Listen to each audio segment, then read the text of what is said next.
Welcome to the Take Your Power Back Show with Peak Performance Breakthrough Coach Kim Yeater. Today's empowering program will encourage you to step into your power, to take action in your leadership, and allow your voice to be heard. Listen in today as we speak to other freedom-loving Americans that are making a positive impact in the world by standing in truth amid adversity. Learn how to take your power back in your freedom, in your personal and professional life, in technology and creativity, and in your faith. Be inspired, be encouraged, be transformed. Together, let's take your power back with our host, Peak Performance Breakthrough Coach, Kim Yeater.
We are roaring in the state of California. Good afternoon, good morning, good evening, wherever you are listening from. Welcome, my freedom-loving patriots, leaders, and warriors of this golden state. I'm your host, Kim Yeater. You are at the Take Your Power Back show.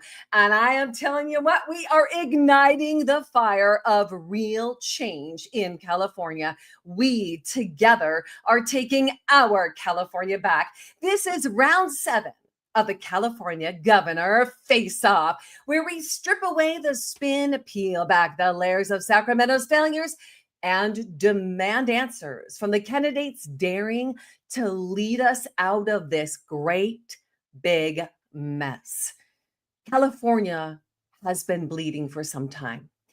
Skyrocketing house costs pushing families to the brink, rampant crime terrorizing our streets, a homelessness crisis that is a national disgrace, wildfires that have raged unchecked, water shortages strangling our farms, leaving farmers in a lurch, and a budget black hole sucking 47 billion dry while taxes crush you and me, the working man.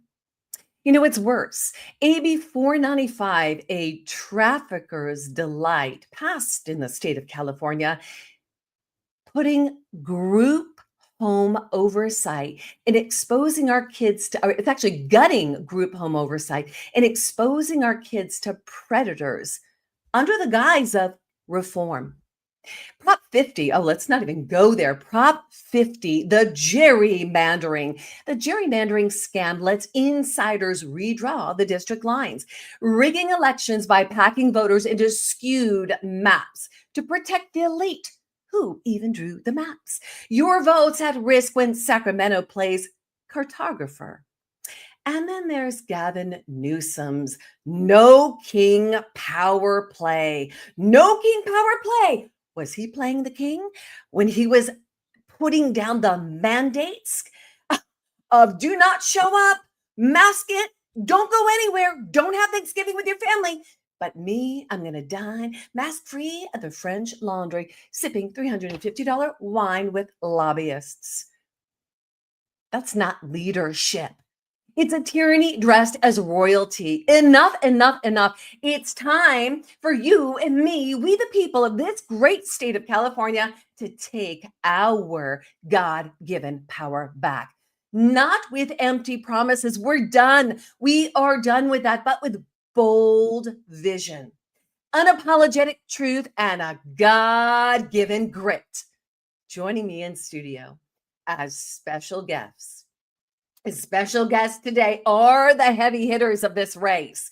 Steve Hilton, the conservative powerhouse, ready to shatter one-party rule. Gretha Solorzano, the only woman in the race right now who's actually showing up, the visionary engineer fighting for sustainable strength. And Scott Shields, the steadfast defender calling out the corruption. Maybe he's a secret whistleblower. We'll have to ask him. These aren't just voices. They're the vanguard of our California Governor Showdown on November 8th, right here in San Marcos, California. We're gonna pit ideas against the status quo in a no hold bars battle for the soul of our state. Tune in. You want to be there. You got a little clip of it a while ago. And if you did not get your early bird ticket yet, prices are going up. Go to takeourcaliforniaback.com. That's take our, because it's yours and mine. It's our home. We better take control of it. Takeourpowerback.com. We get to create it. The Bible says, write the vision, make it plain, so that he who reads it may run with it. What is your vision for California? Write it out, speak it out, declare it, and support the candidate that shares your values. Now, we're going to interview each candidate today one-on-one, diving deep into the issues that keep you up at night. I don't know about you, but I've had a couple of 3 o'clock, 4 o'clock in the mornings where my brains are moving and I'm going, God, who is the right person? And I am so honored I've gotten to know each of these candidates. So today we're going to touch on the issues of trafficking, voting, Newsom's elitism. We're going to get ready to reclaim what's yours, California. What's yours, America. How California goes, the country will go. Let's roll on in. And I got to tell you, I'm so excited. We got him back in the back room now. He's back with us. And this Steve Hilton, you've seen a couple of interviews I've done with Steve. Now, the first interview I did with Steve, we had a little bit of Wi-Fi challenges on Steve's end. I mean, he brought us a beautiful landscape of the park. You know, our rec areas, we need that. And we need his voice heard. So let's bring him into the room today. Steve Hilton, welcome to the Take Your Power Back show. Fantastic. I just listening to your introduction there, Kim, I'm thinking, why isn't there another woman in the race? Why aren't you in it? You're such a great champion for the changes we need in California. I love the Steve, energy. Steve, I'll have to tell you, a couple of people have said, Kim, are you going to run? I go, why would I run? When I'm around all these powerhouses running, I'm going to back you guys. And I got to tell you, Steve, I feel like I'm campaigning for every single one of you candidates that is on the stage on November 8th for the Governor Showdown.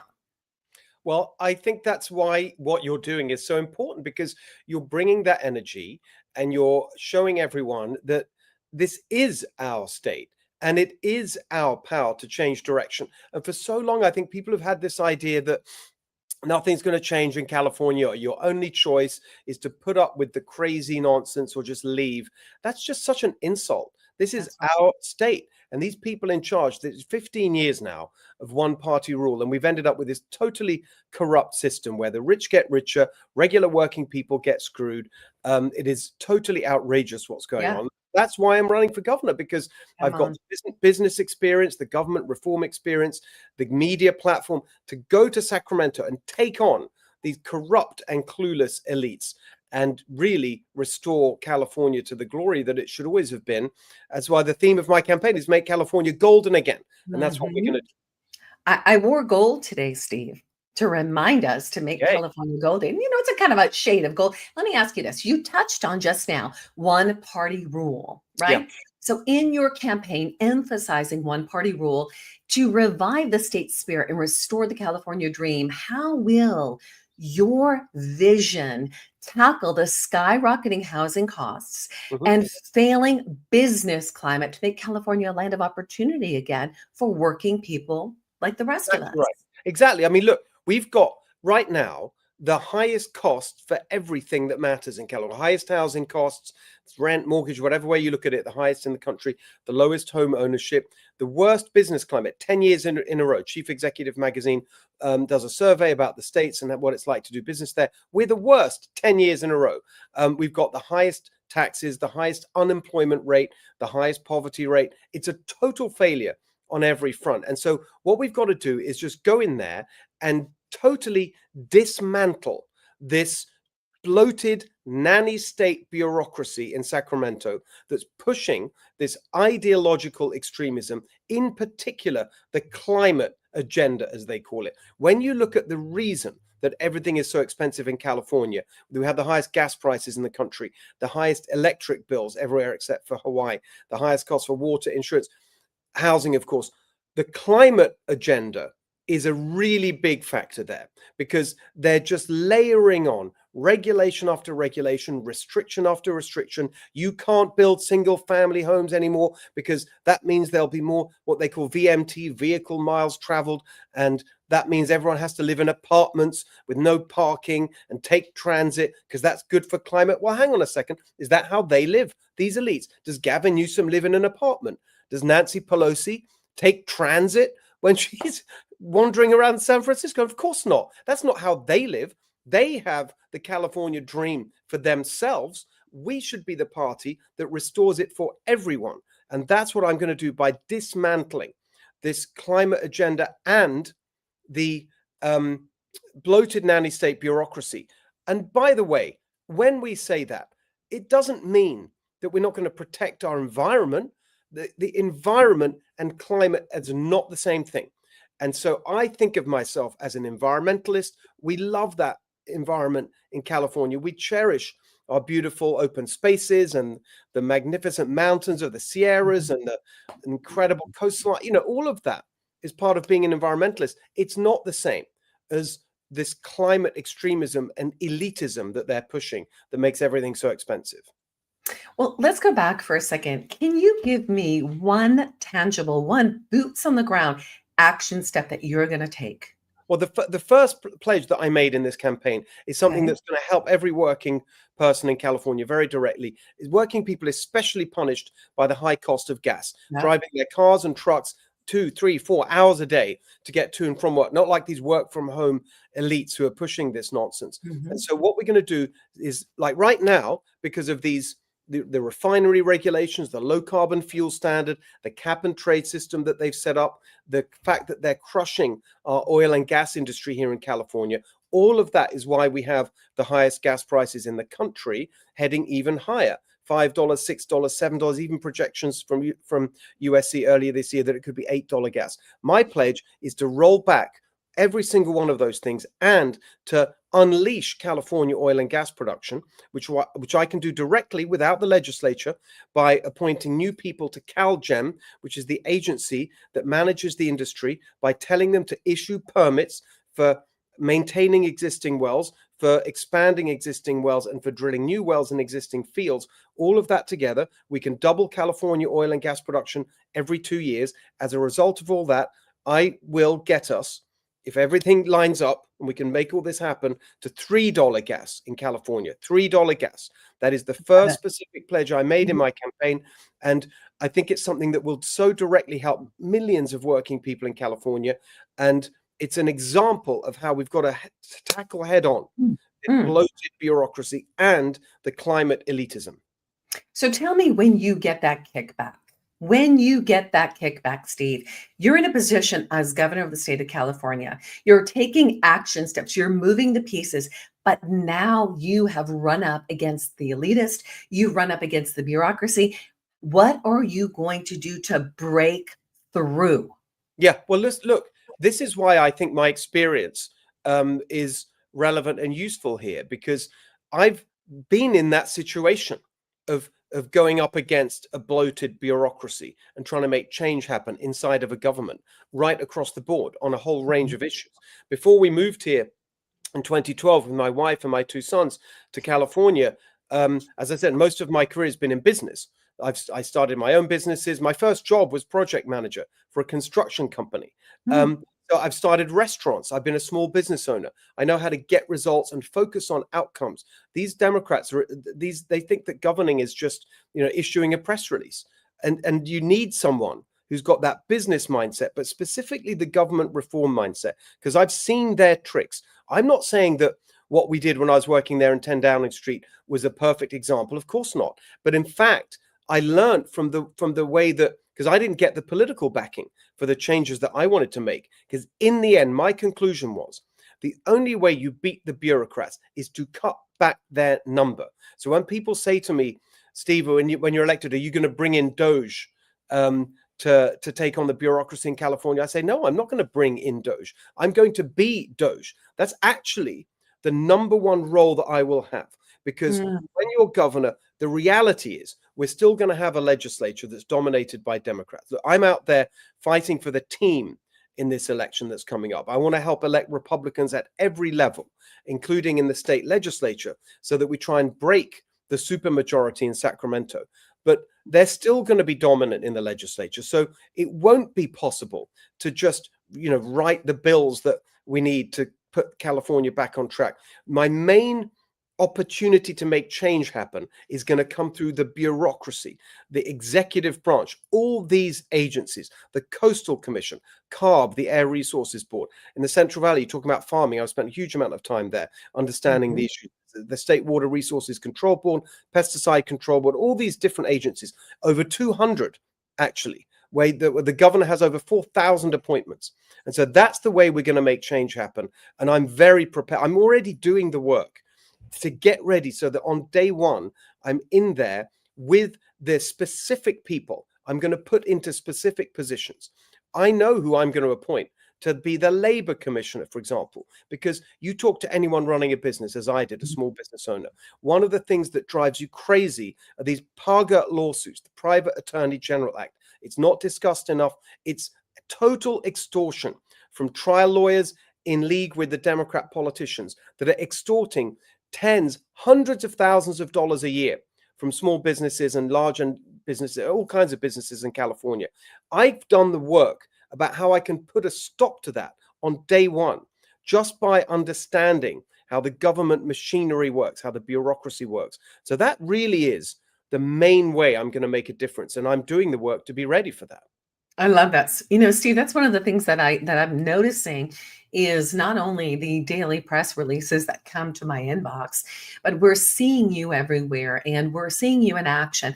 That's probably one of the most important things that we, the people, want is we just don't want to hear you saying something and not see you doing something now.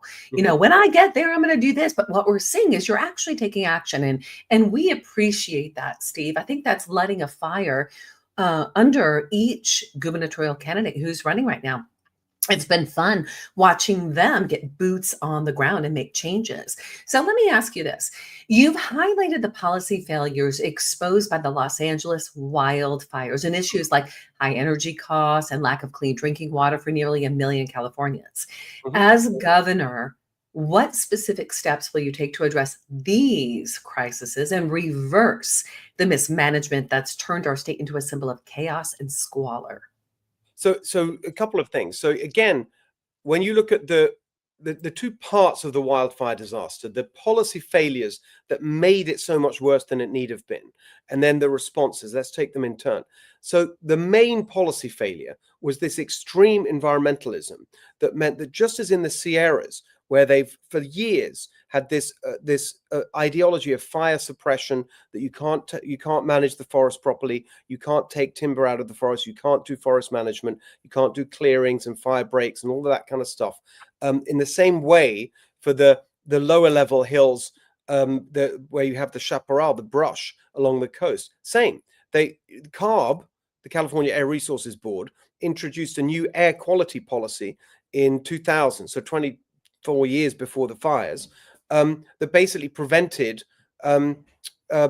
controlled burns in those areas, which used to be the norm. So you talk to people who live in Southern California, they'd often tell you, you'd go past the hillsides, there'd be a fire, they'd be on the radio saying, don't call it in, this is a controlled burn, nothing to worry about. That was all ended over 20 years ago because of these people in these state agencies. So I'm going to kick them out and replace them with common sense people who understand that we need proper controlled burns, forest management to manage the fuel load in those areas, so that when we have these fires, which do occur naturally, although mostly in Southern California, the fire, when you look at the ignitions of fires, mostly it's human. It's either arson, as it looks like it was the case in the LA fires, or homeless encampments. Right. Those are the main causes of fire ignitions in Southern California. In the Sierras, it's mostly lightning strikes. And so that we got to understand the complexities here. But also, you look at another state agency that was responsible for the scale of the emergency in LA, the Santa Monica Mountain Conservancy. That's a state agency. They were fining local residents who were trying to clear the land in front by their property. They were actually stopping them from doing it. And you just think, what is this? It's insane. Now, you can kick those people, you can fire those people and replace them with common sense people who will do the right thing. On water, we have, again, I mean, there's a long report people can read on my policy organization's website, goldentogether.com. There's a long report, water abundance. I spent years on this issue. I'll give you a couple of highlights. We have all the water we need in California, both to provide for our great ag industry so that it thrives and flourishes instead of being crushed, which is what's happening at the moment, and for our domestic use, and for all the different things we need. We could have abundant water. We just need to capture it and store it and get it to where it's needed. For example, one thing that we can do, which is it's not easy, but it's not like some impossible dream, raise Shasta Dam. There are plans in place. It should have been higher than it is now, and then it was lowered. You can add 18 feet to Shasta Dam in the northern part of the state. That creates a huge amount of extra water storage, just that simple act of raising the dam, which is something that I would immediately get to work on. Build the Sites Reservoir that was supposed to have been built in the 70s, and it's been environmental review. I was there in Colusa County where I was standing, where it should have been. I should have been 100 feet underwater. We got to get that done. And as governor, you can unblock these things and build the storage that we need. And then you get to things like desalination, which was blocked in California recently along the coast by the Coastal Commission, where again, you appoint people to the Coastal Commission. So you can start to make changes that way and actually deliver what we need. So it's a long story of how you look at the state level. There's a lot you can do, but it's not just, of course, the state.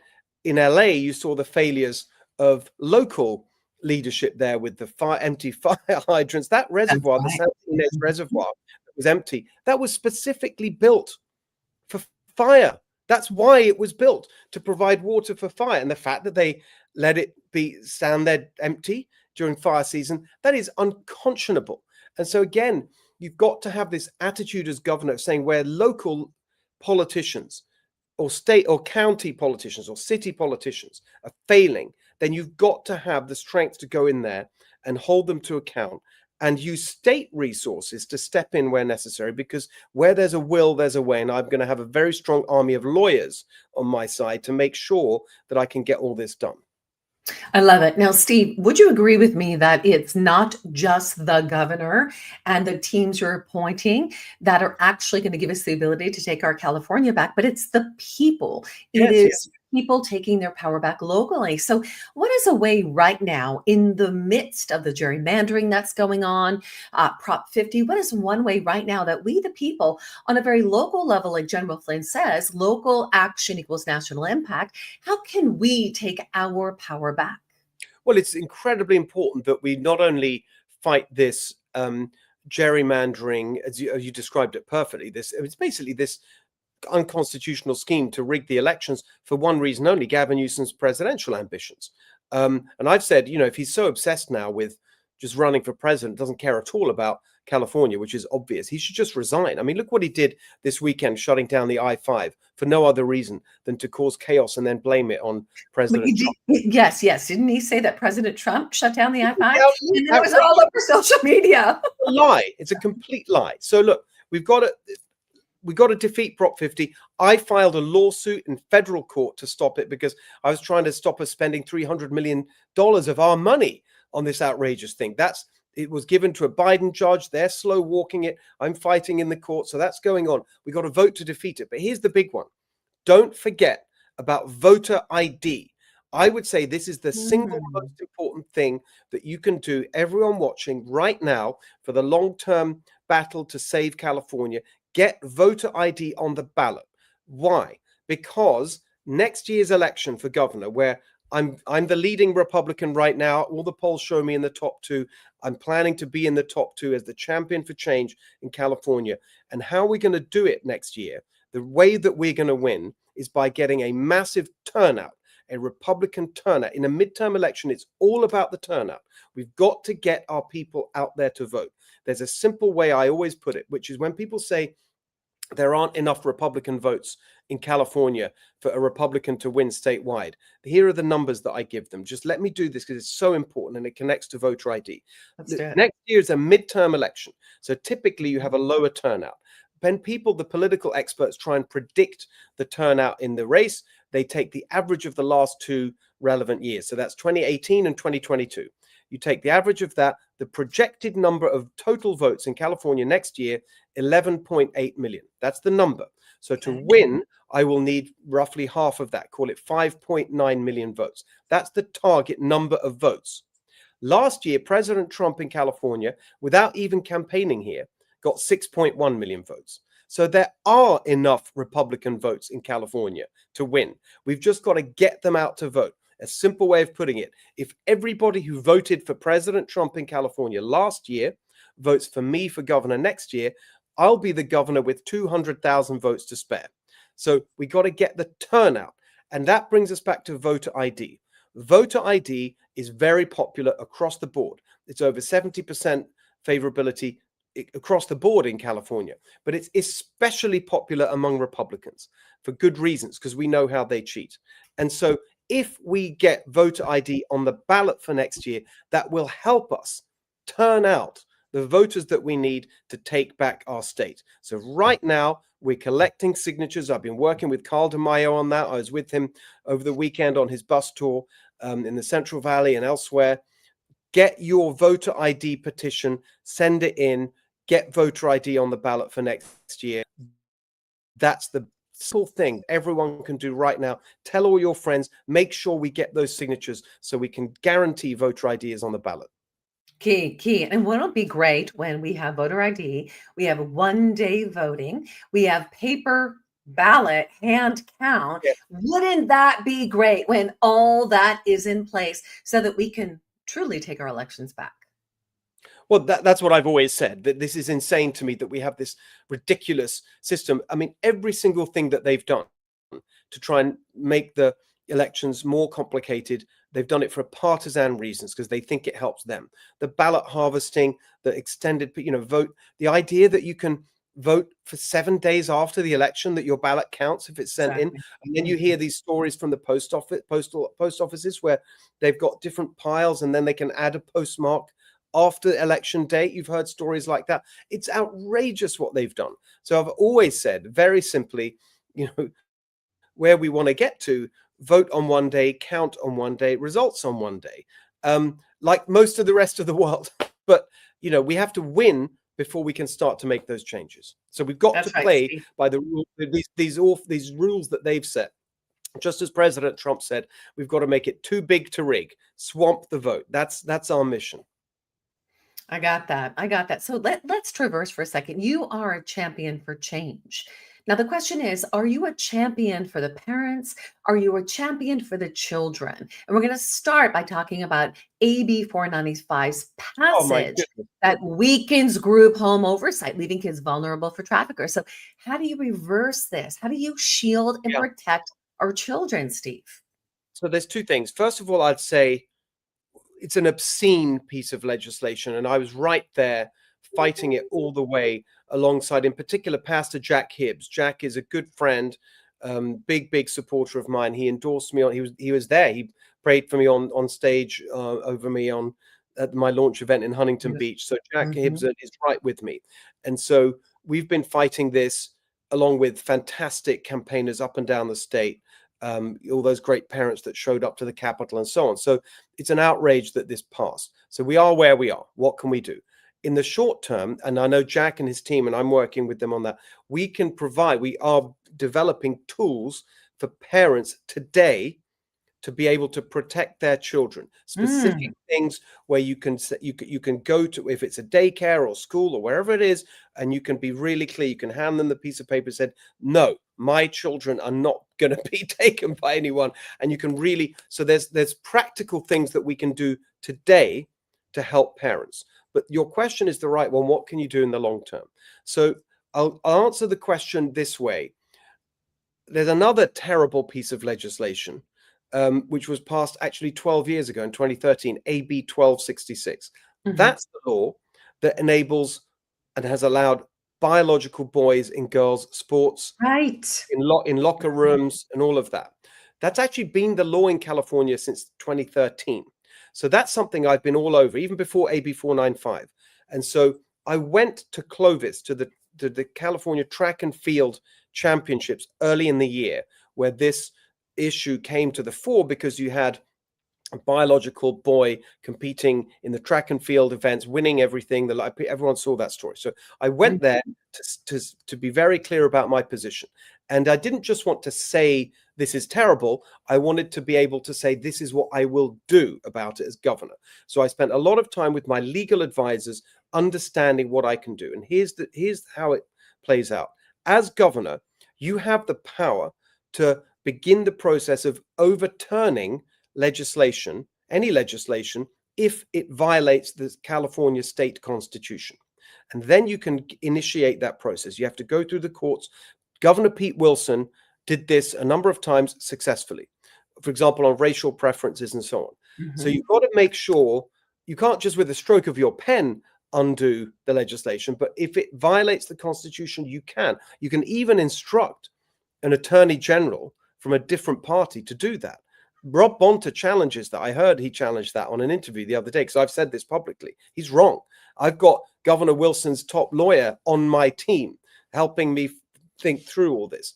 So on AB 1266, we're confident we can overturn. This is the biological boys and girls sports, because that law, we think, violates the state constitution in two places. Section 28, which guarantees safety in schools. Obviously, we've seen injuries resulting from this. And Section 31, which outlaws gender discrimination. This law obviously discriminates against girls. So that's AB 1266. Next question, can we do that for AB 495? And that's the process. I'm doing that work right now to understand what may be the grounds on which that bill violates the state constitution. So I'm actively going through that legislation right now with my legal team, because that's my goal, to get to a point where I can confidently say, yes, I will begin the process of overturning that law. I love it. I love what I'm hearing. And I love that you guys are working behind the scenes, really protecting the parents, protecting the children. So let's stay on the children for a second. This is a hot topic, and it's a very important topic, not discussed much, but needs to be. It's human trafficking. So Yes. human trafficking remains a devastating epidemic in the US, with a national human trafficking hotline identifying over 112,000 cases and more than 218,000 victims as of 2025. And we know those that work in this arena, the numbers are way bigger than that, affecting vulnerable populations through forced labor, sex exploitation, and other abuses. Now, Steve, critics argue that the sanctuary state policies, which limit cooperation with federal immigration enforcement, unintentionally shield the traffickers, including undocumented individuals involved in sex Yes. and labor crimes, by releasing dangerous offenders back into the communities instead of detaining them for removal. So as governor, do you support maintaining or reforming California's sanctuary policies to better combat this crisis? And what specific multifaceted solutions, such as maybe enhanced law enforcement training, victim support programs, interstate collaborations, would you implement to completely eradicate human trafficking in our Golden State? I think that that's the right goal. I mean, it's obscene. I mean, what a disgusting, sick crime this is, and how shameful that under this one-party rule by Democrats who constantly lecture us about compassion and social justice. I was just talking to someone working on this issue just the other week in Los Angeles, where I'm speaking to you from today. They were telling me that 3 miles from where we were speaking is the world capital of human trafficking. The worst, and just right here in Los Angeles. Like, we're about to host the Olympics. What are you talking about? It's totally unacceptable. And it is part of the whole sanctuary ideology. And again, let's just be precise about what has to happen here. Okay. The sanctuary state policy is the law in California. SB 54, it was passed in 2017.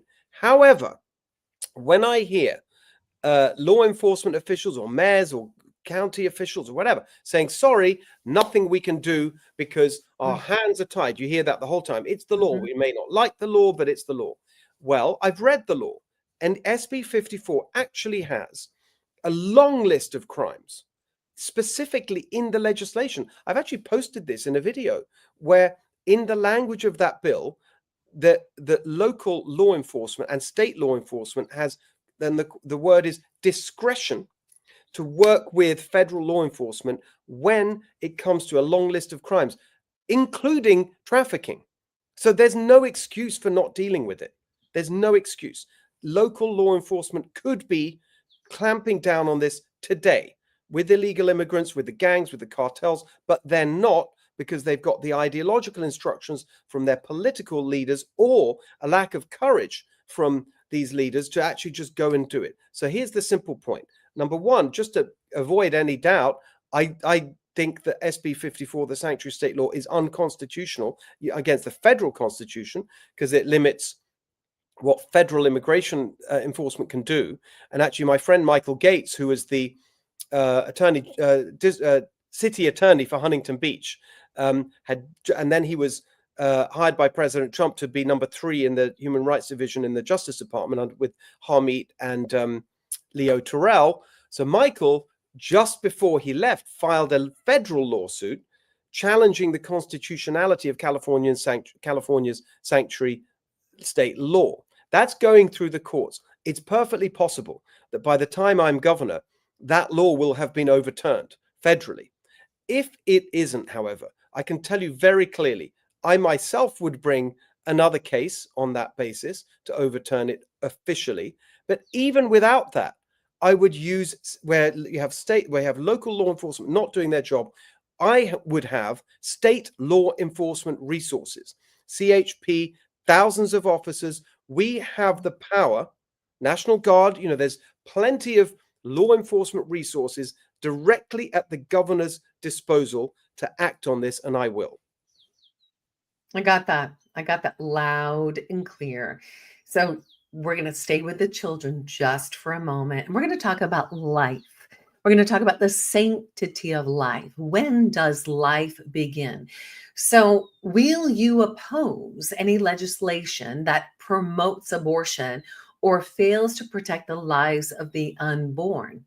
Yes, And absolutely. Absolutely. Look, again, we talked about this last time, but I think we were interrupted. I want to be very clear. we were. That's why it's so important to ask this again. Absolutely. And so here's the position that I have, which is that, again, first of all, I agree with what so many people have been campaigning for years, decades, which is that this issue should never have been in the hands of the courts. It should be in the hands of the people. And thanks to President Trump, that happened.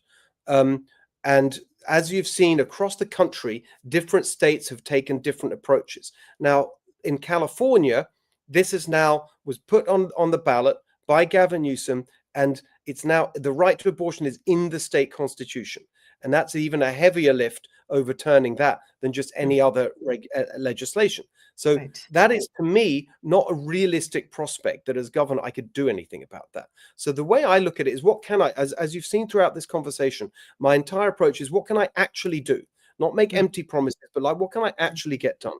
And so here's how I see this issue, which is, broadly, my duty will be to move California towards life, move the needle towards life in every way I possibly can, in a practical way. To me, that starts with making California a state where people want to have children, want to have beautiful babies and bring them into the world and raise a family. Right now, the tragedy is you hear so many people, young people, saying, well, I don't want to have children. I can't have children in California because it's so expensive. We'll never be able to afford a house, whatever. So that's the starting point. Is like, we want this to be a state where life is cherished and valued and wanted, because it's an amazing place, the best place to start and raise a family. Secondly, we can do much more to work with the faith community. I've spoken with Jack Hibbs and others about how we can engage the faith community in directly working for two things. Number one, to help stop unwanted pregnancy in the first place, to encourage responsibility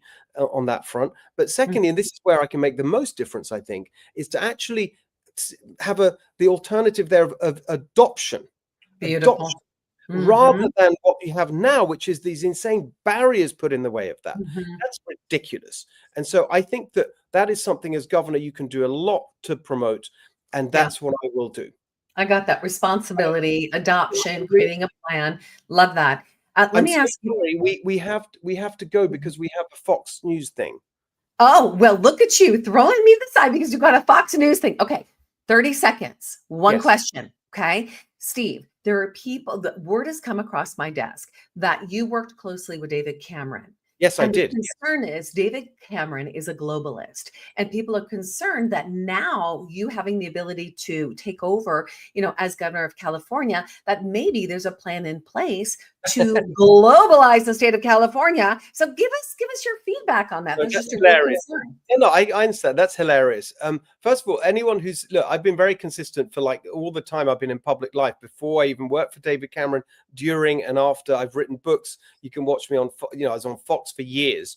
I've been very, very consistent in my views. I'm a strong believer in all the things I'm now arguing for, which is basically captured in that phrase that I used on my Fox News show every Sunday night: positive populism, focusing on lifting up working people and making sure that they are the ones who we focus on, because they're the ones that have been hammered the most by these elitist policies from the Democrats. Specifically on David Cameron, just to be clear, he was the leader of the Conservative Party in the UK.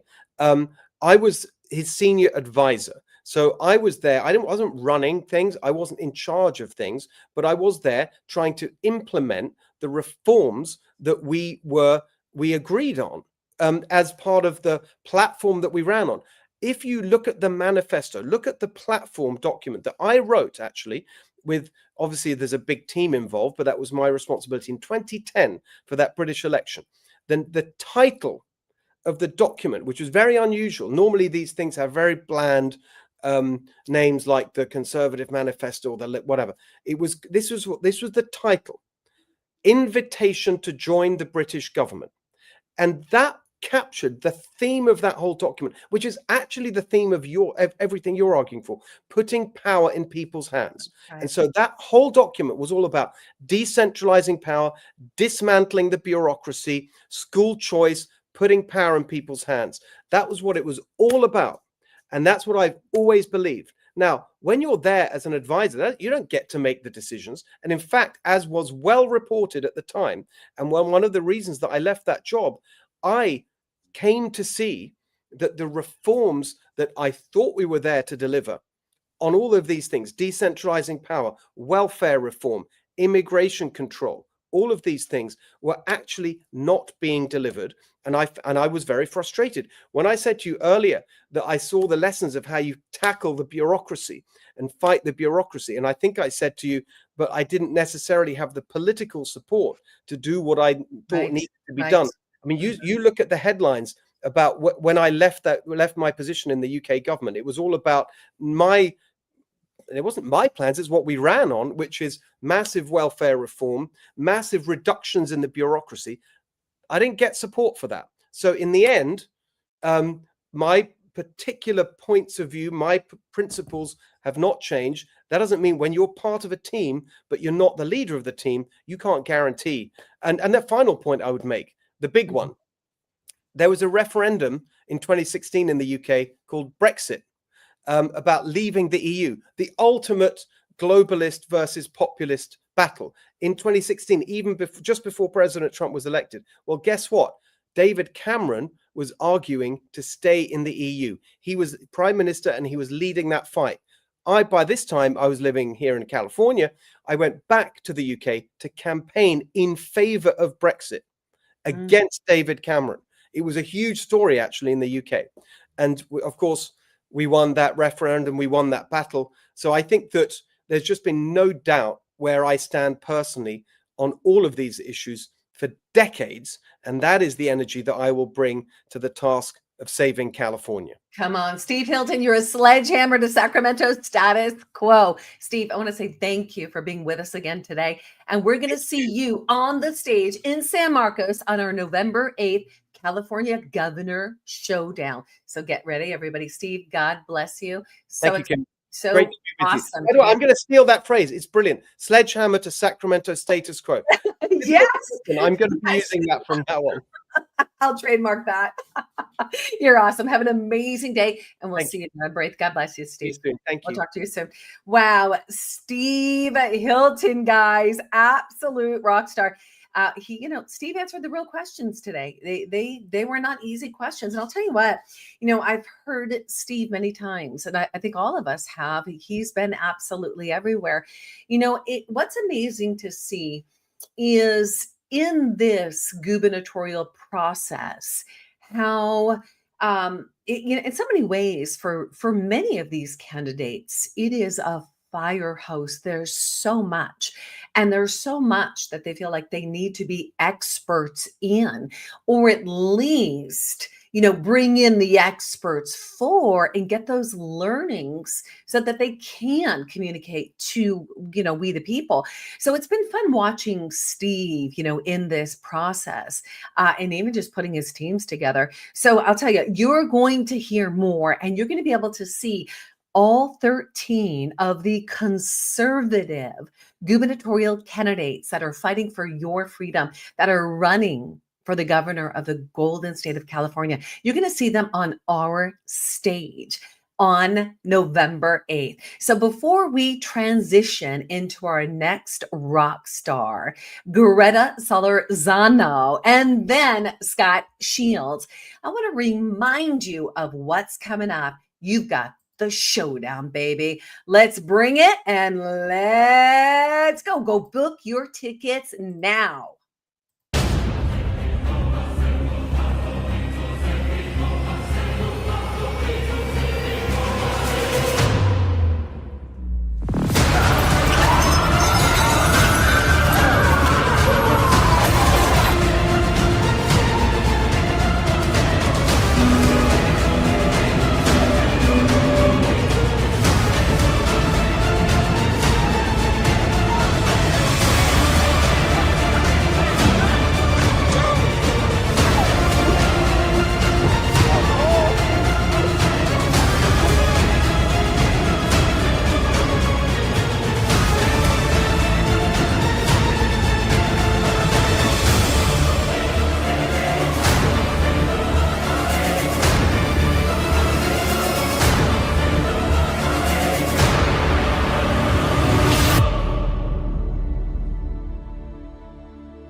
battle, you see my victory.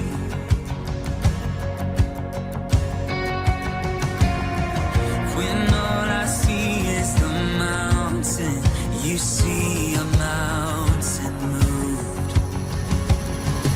And as I walk through the shadow, your love surrounds me.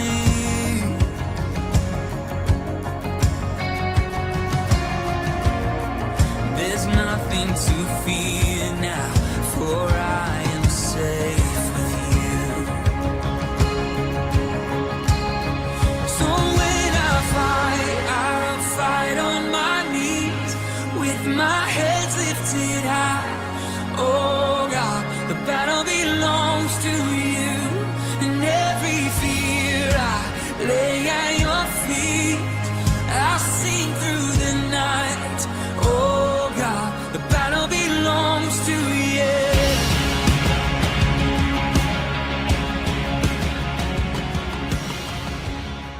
And if you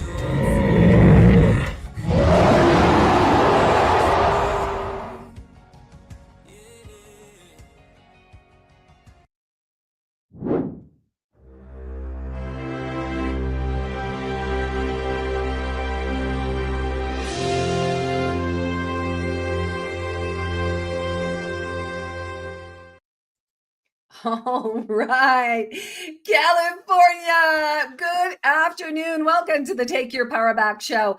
It is time to roar. It's time for we the people to take our God-given power back. California is our home, right where you're listening from right now. That is your home, whether it's in New Jersey, Nebraska, Wyoming, Arizona, or across the ocean, Australia, or Moscow. I mean, wherever you are, that is your home.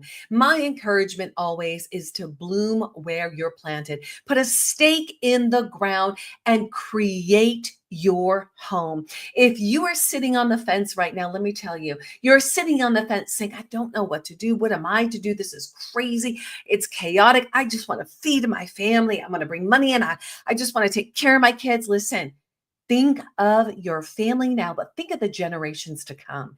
Think of the legacy. How do you want to leave your home, your state, your city that you're in right now? Get off the fence. The fence hurts. This is your opportunity to get involved, to take your power back. And one of the ways you can do that is create what we've created with Take Our California Back. Take Nebraska back. Take our Arizona back. Create it for yourself. We're creating a space where people can step in, where the people are taking their power back, and you get to be a part of it with a Take Our California Back movement. Show up and be there. Go get your tickets. Join us at the Black Tie VIP Candidate Moderator Black Tie event with incredible surprises. That event is going to be extraordinary. We'll move into the showdown from there. It will be unforgettable. And I will tell you, do you know what people are calling this? The Watershed Event. That's right. You get to hear from your candidates. Your questions get to be asked. When you purchase your ticket, you will be given a Google Doc. That doc will allow you to put your questions in there. We take all of those questions in, and your question will be brought to the table. Go get your ticket now. Go to takeourcaliforniaback.com. That's takeourcaliforniaback.com. It's your home. Put a stake in the ground, and wherever you are, come and join us so that you too can create exactly what we've created. I'm just a mom, 4 kids, 2 grandbabies, coaching business, take care of my family, radio show. Listen, I'm just using my platforms for God. You get to use your platforms, and He'll pull your strengths in. Don't you worry. All right, we're going back into the show right now. And without further ado, my friends, welcome back. Welcome back. Welcome back. Welcome back. That break, that little break we just got kind of stoked the flames, the roar of the bear. We are ready to take California back, and we are ready to bring in Gretha Solorzano. Rise up, California, for a force who turns chaos into solutions. Gretha Solorzano, UC Berkeley alumni, nuclear trailblazer at Southern California Edison, and the candidate fusing 30 years of engineering grit to save our state. From decommissioning plants to building unbreakable futures, Gretha's not just running, she is revolutionizing. Gretha Solorzano, welcome to the Take Your Power Back show. Thank you so much for having me here today. It was amazing. I just finished watching the video with the interview with Steve. He is amazing, I have to say. I loved everything he has to say. We have a couple of points where we have a different point of view, but in general, I like him. He did great and he answered the questions great. So thank you for inviting me. So good, so good. You know, Gretha, I often say every single candidate brings a very specialized skill to the table, right? And can you imagine if we could bottle up all of your skills into one person? Wouldn't that just be extraordinary? But the reality is that's not the case.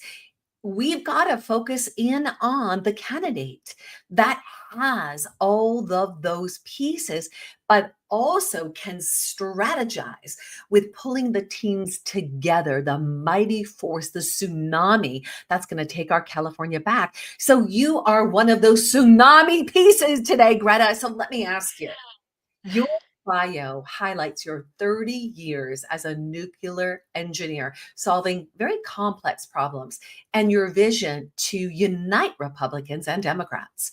How will your practical solution-driven approach as a scientist translate into bridging the deep political divide in California to restore trust and dignity for all, especially, as you point out, women? Yeah, that is a very deep question. And thank you so much for giving me the opportunity to answer. I think if we're going to win in California, we definitely need to bring everybody together, Republicans and Democrats. Just like Steve Hilton said, we need that 6 million Republicans and Democrats to vote for us at the midterm elections. We're going to achieve that by giving and recognizing the rights of women. When I first decided to run for governor of California, one of the very first things that my daughter says, "Oh, Mom, how could you be running for the Republican Party?" And I said, "Mi amore, trust me. I love you. I love women. I believe that women are strong, powerful human beings. And believe me, I will always stand on the side of women to make choices." So that's one of the points where Steve and I have a little bit of a difference, but I love it. I think we both present a different point of view. What is important, though, is that if we're going to bring those Republicans and Democrats together, we have to have a point of view that is respectful of women. Here we are in the 21st century, and we're still talking about women's right to make choices on their body. I think it is time to once and for all put that behind us and work together towards a better California. Let's start focusing on our differences. Let's focus on what brings us together.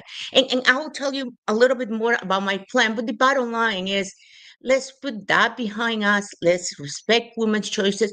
Women are strong, powerful, capable human beings. And in the 21st century, let's respect that. Let's give them the right to make their own choices. So let's focus on what is important. How are we going to bring revenues to California? How are we going to make life better for our future generations? How are we going to keep California safe? We are being invaded from all different fronts. So I want to focus on how I'm going to bring jobs, improve the economy in California. Okay, well, let's start right there. You kind of laid it out. So people are hurting right now. the market has been impacted. We're not even getting the real numbers. There are people searching for jobs. They're not finding jobs.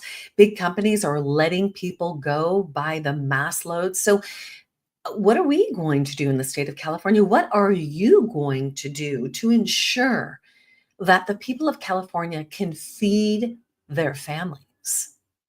Oh my gosh, such a big giant question, but so important for our kids, for our grandkids, for the future generation.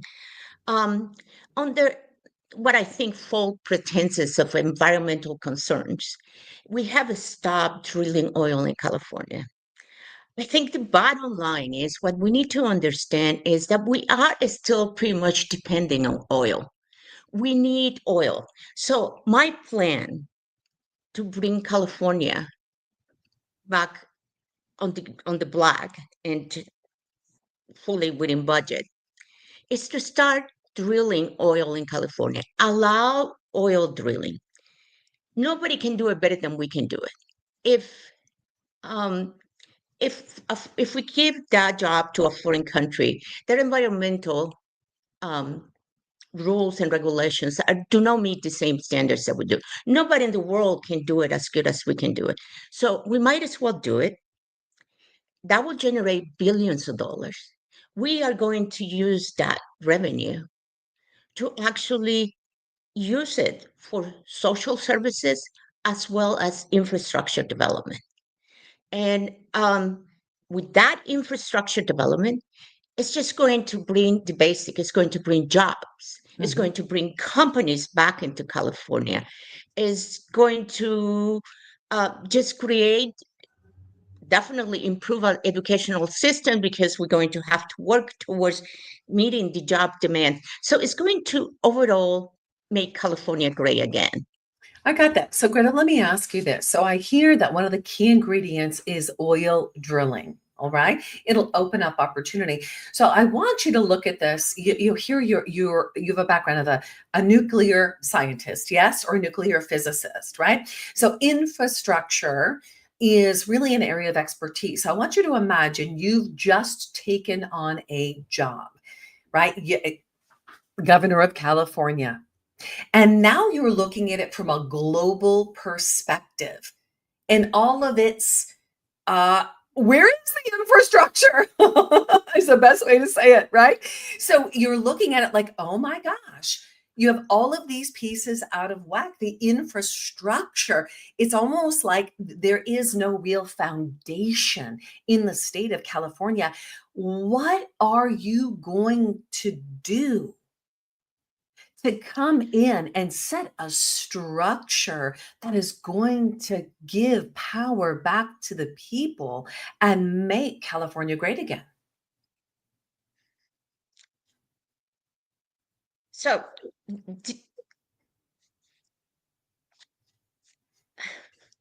You're doing great, by the way. okay, yeah, no, we're doing good. We're doing good. So basically, to develop the infrastructure in California, to make California great again, we're going to work in two different infrastructure. The first one is going to be definitely the water infrastructure. We really need to invest in that water infrastructure.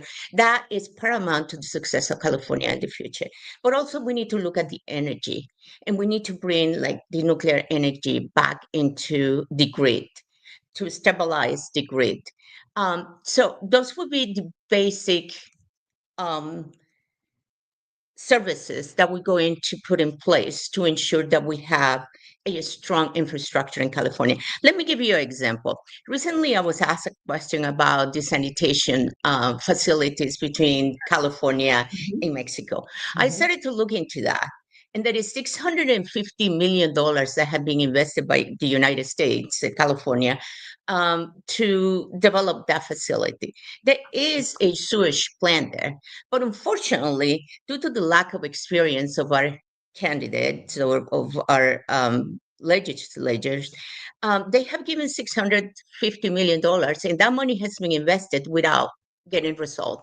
The reason is because when you start looking at what they're trying to do is they're trying to take a existing plan and just increase the capacity of the plan instead of actually thinking that the plant was never designed to hold or to manage that capacity. And what they have to actually do is create a sister plan. So it's the fact of lack of experience and knowledge that we have in a government, people that don't have the experience and the knowledge to be able to solve those problems. We have invested money in developing some tanks for water storage, and we have spent about $43 million, and the contract has not been even issued for construction. Right. So accountability, holding people accountable, and making sure that the people who is working in our state have the knowledge and experience to be able to accomplish the task on hand. I got that. So I love it. So there's so many pieces to taking the state back. So that is, let's say that's the global perspective. And let me now talk on the more emotional, cultural, intimate level of where people are in the state of California. They are discouraged. There has been a high level of suicide.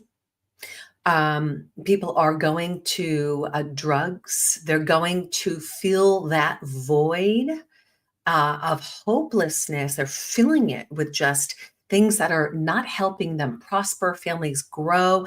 There's like not just a breakdown of the structure of making California work, but the morale is broken down in this state. How will you as governor set the stage for we the people to, kind of just take that hope back and to see something newly in the state of California? I think the index of happiness will move when you give hope to the next generation, to the youth. When we start providing jobs, when the kids see the opportunity to grow, when we move away from DEI and all that discrimination that discourage our next generation, when we move away from crime and invasion of our state, I think that will give hope to the next generation. The very first step that we have to do in order to improve our happiness index in California is we have to give hope to the youth. We have to make sure that there is jobs, that the educational system is not infiltrated with socialist, communist policies, that our kids are not being brainwashed. We have to give hope to the kids that they can afford housing, that they can afford to live here. So I think by bringing the jobs through developing of infrastructure, I think it's going to overall improve the overall health of our state. I got that.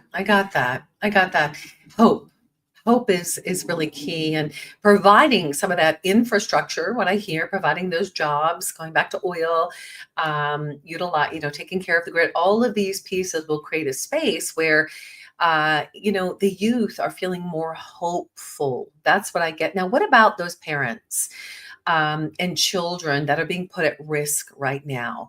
When you look at AB 495.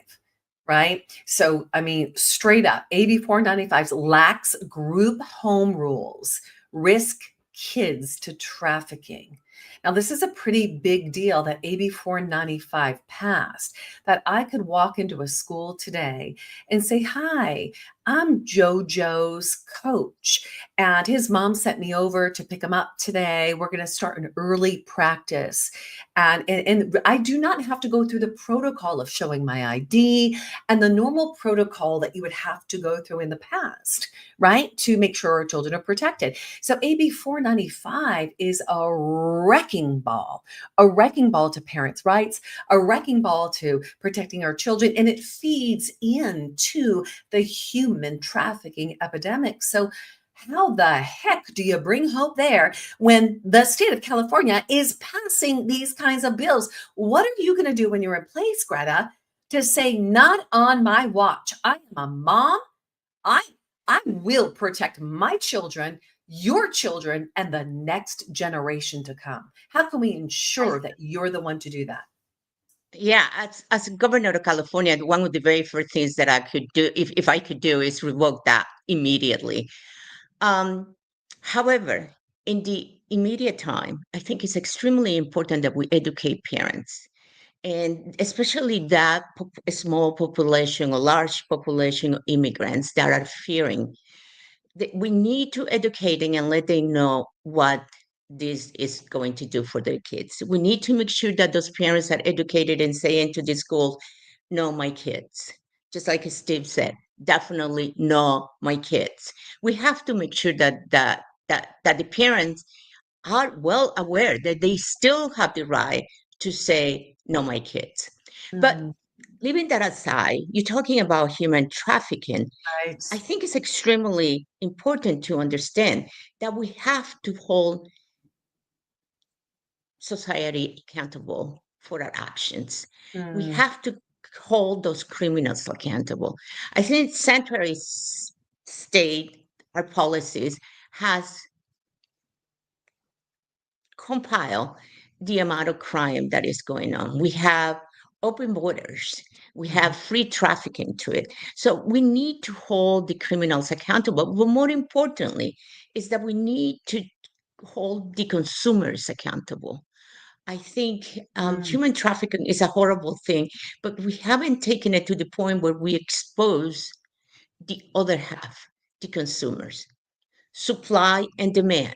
Wow. Well If said.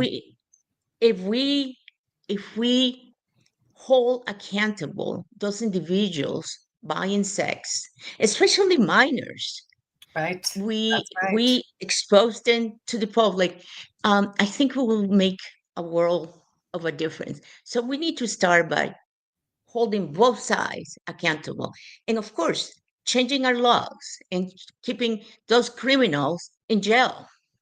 Mhm. Yeah, I got that. I got that. Thank you. Thank you for just really going with that. Let's talk a little bit about homelessness right now. So 20 billion spent, $20 billion Really. spent on homelessness. The president of China comes in, Newsom cleans up the homeless camps. There's no issue. Now they're all back on the street again. So tell us, the tents are multiplying. What do we do? How do we handle this? Do we mandate treatment? I mean, do we give them what do we do to deal with this epidemic? We need to start investing in housing in California. Now, $20 billion was invested.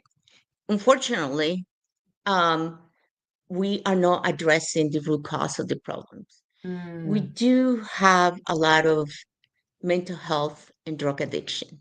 Yeah. We need to get the right services to these people. And we need to have a temporary housing. And here is where, if you have a source of revenue that you can use for these services, to develop a temporary housing for these people until they get the services that they need and get it off the streets. Now, I'm not advocating for adding to the already existing deficit in our healthcare system. We already have 40% of the population in California depending on our medical service. So I'm not advocating for that, but I'm advocating in putting the money where it's really needed. Now, one of the things that we're going to have to do is work with the EPA and the permitting organizations. We need to streamline the permitting process. I have dealt with that throughout my career, and it is a very cumbersome process. And we need to make sure that we redefine what is best for California and look at our standards and don't use false sense of environmental concerns to slow down the permitting process. So we need to work with both sides of the equation to try to make sure that we get some housing into California so there is hope for the next generation Okay. and for to get the homelessness out of the street for sure. Yeah, absolutely. So let's talk about housing for a second. Well, first of all, I'm thinking of the No Kings Day, Mhm. and the way Newsom used that to get his message out, right? So I like to say no crowns here for Mr. Newsom. There's housing hell in this state. Medium home prices are $800,000. I am in a 3-bedroom, 2-bath, 1,500 square feet. Our house right now would probably sell for maybe 900,000. But guys, that's absolutely crazy, right? So families are fleeing the state of California. They're moving to Tennessee, where they can find a house just like mine for 600K. So fast track builds without eco lawsuits, your plan. Like, what do we do? What do we do? What do we do about housing? Well, I think the most important thing is looking at the process of building new housing in California and meeting our needs. Um, right now, the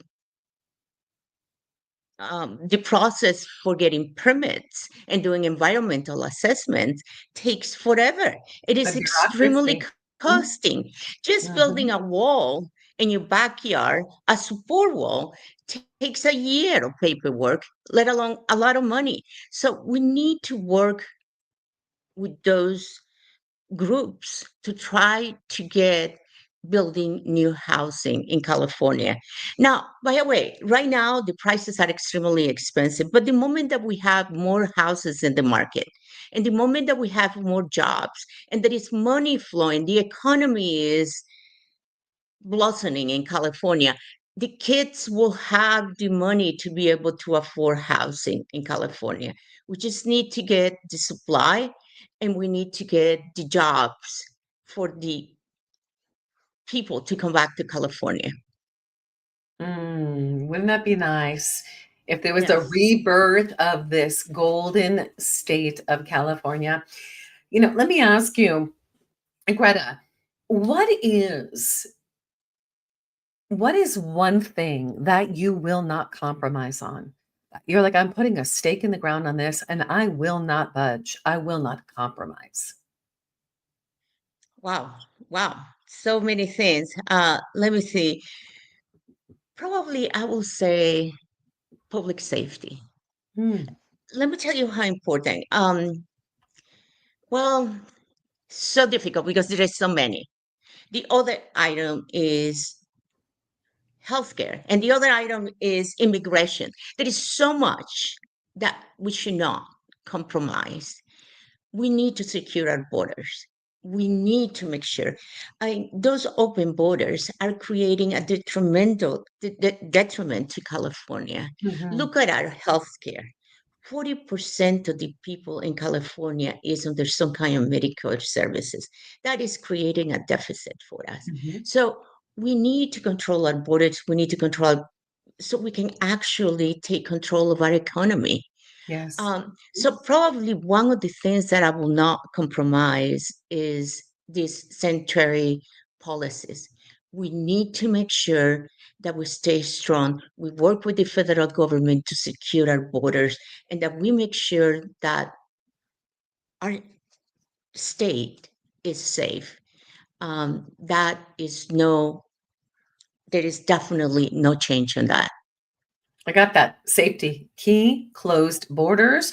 Well, you're speaking my language. I had the honor and privilege of leading the Take Our Border Back movement across the country with rallies and convoys and activating the people. We were able to reach hundreds of thousands. And I really believe that was the beginning of the awakening for the American people to go, oh my gosh, what the heck is happening, because the news is saying, nothing's happening at the border, nothing's happening at the border is so secured.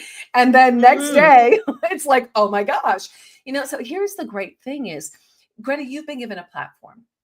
And I believe every platform we have is a God-given platform. You are running for the state of California. And on this platform, you get to bring the real issues to the table that are plaguing the people, and you get to provide the real solutions. So would you tell me, there is a major problem right now, and it's the gerrymandering that's taken place with Prop 50. What is the real solution for the gerrymandering that let the elites redraw the maps, skewing elections to keep power? What's your plan to secure fair districts and voter trust? Well, I am praying really hard and I'm doing postings about Proposition 50. We definitely need to vote no. We only have like about 14 more days to go. That's right. Less than that. So we really need to get out there and talk to people. I think surprisingly enough, I was canvassing the other day and I came to realize how many people said, I wish you would have talked to me before. I already voted. Getting back to that voting before and voting after and knowing one day. So when you reach people, they have already voted.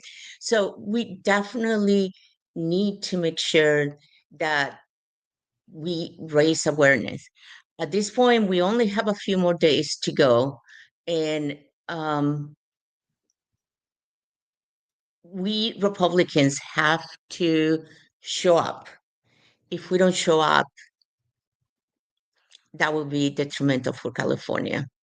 It will be very difficult to recover from this. So I am looking forward to doing more canvassing, going out there, talking to people, and making sure that we put some of those signs out there and we raise awareness, because some people is not aware of the consequences if Proposition 50 passes.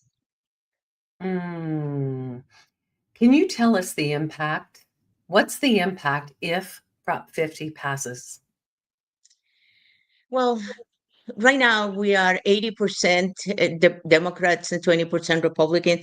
If it passes, we are done, because pretty much at that point the Republican Party will not longer be represented in California.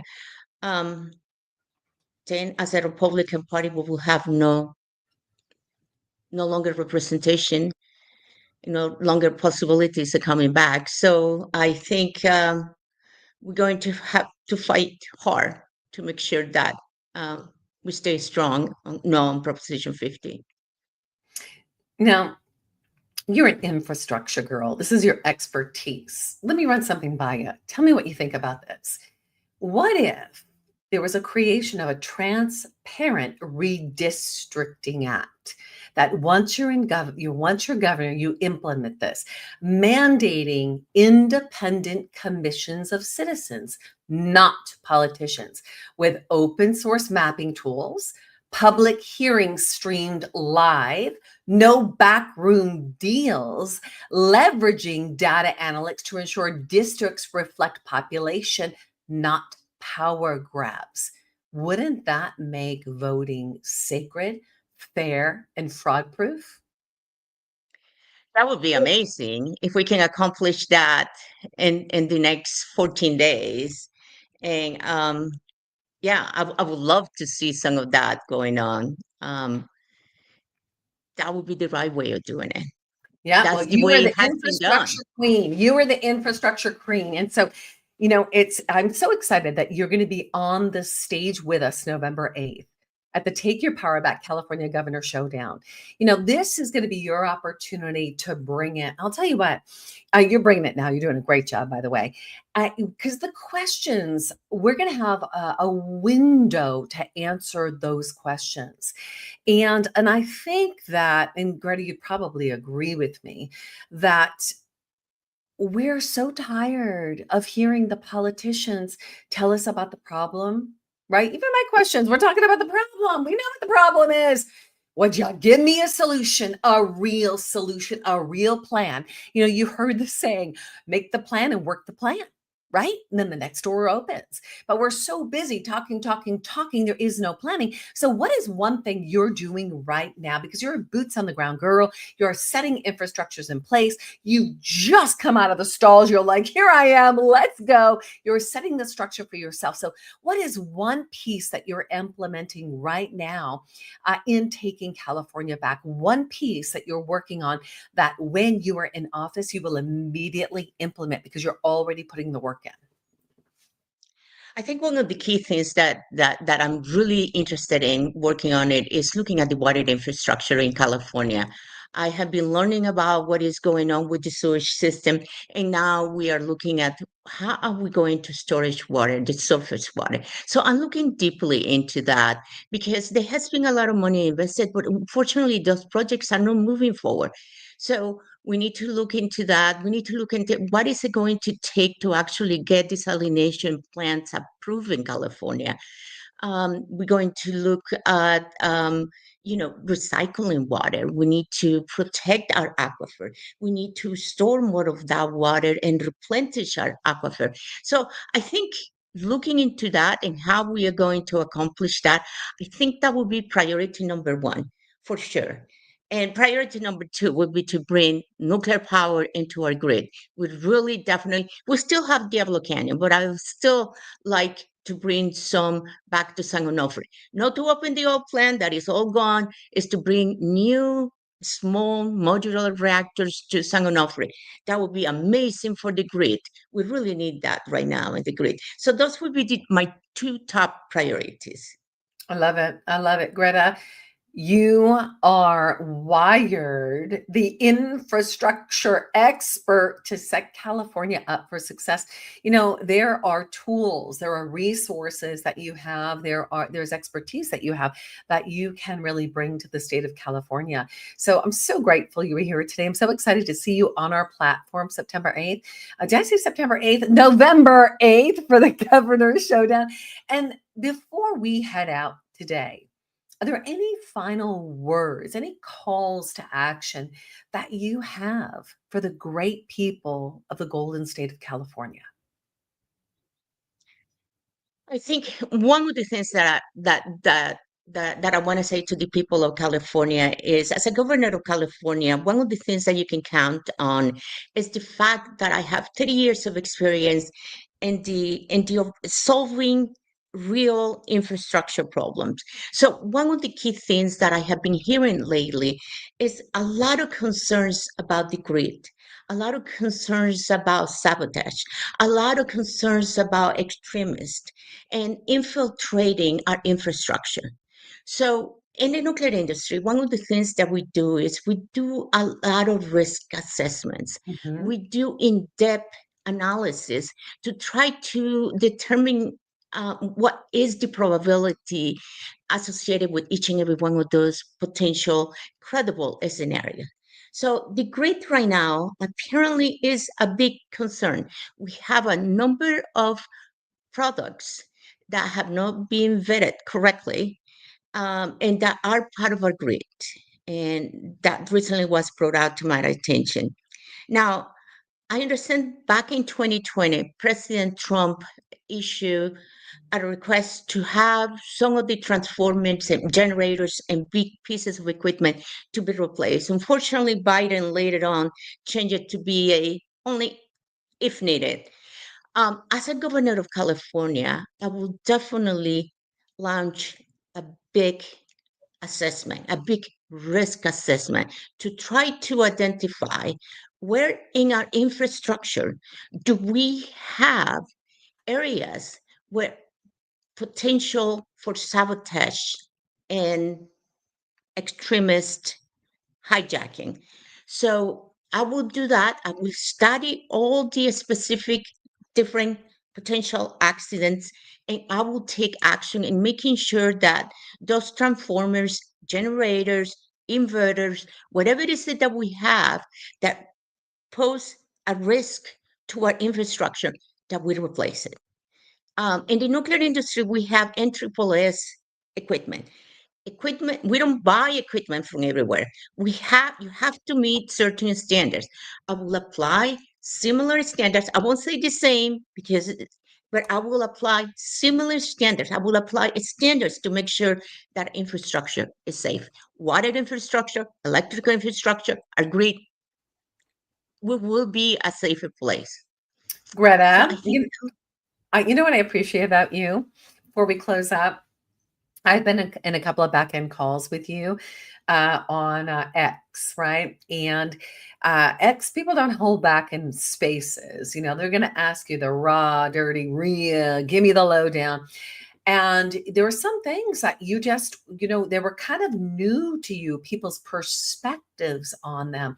And what I've seen you do since then is you've taken their perspective, the information they provided, you've done the research, you've peeled back the layers, and now you've taken that into the structure you're setting.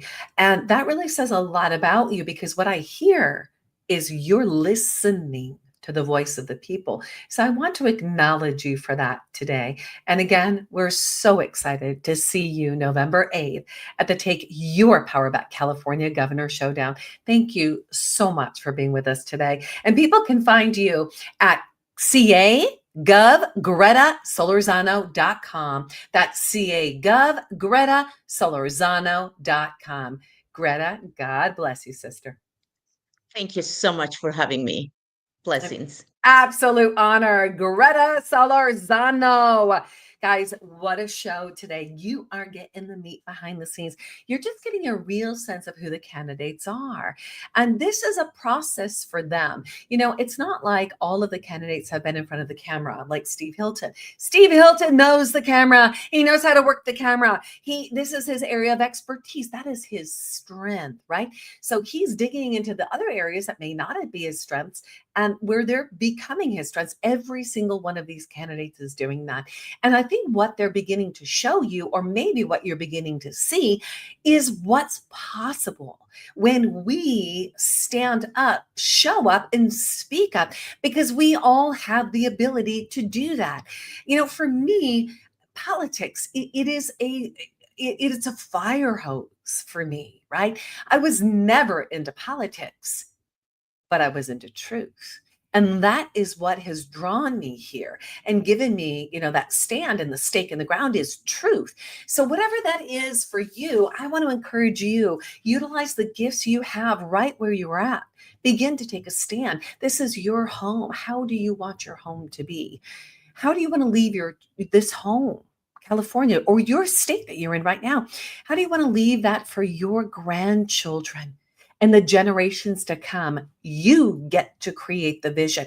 You get to have your voice heard when you vote. So you better show up, and show up at the Take Your Power Back California Governor Showdown. I'm going to give you a little taste of what you are going to get to see.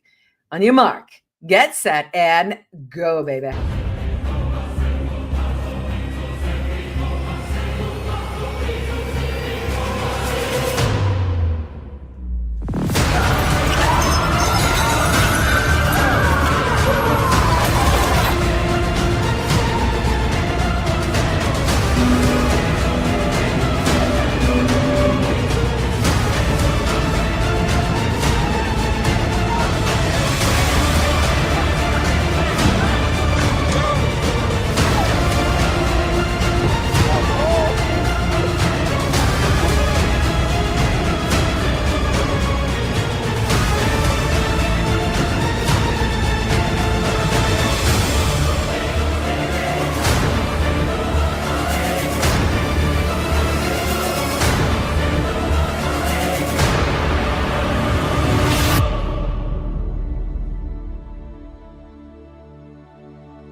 All right. Welcome back to the Take Your Power Back show.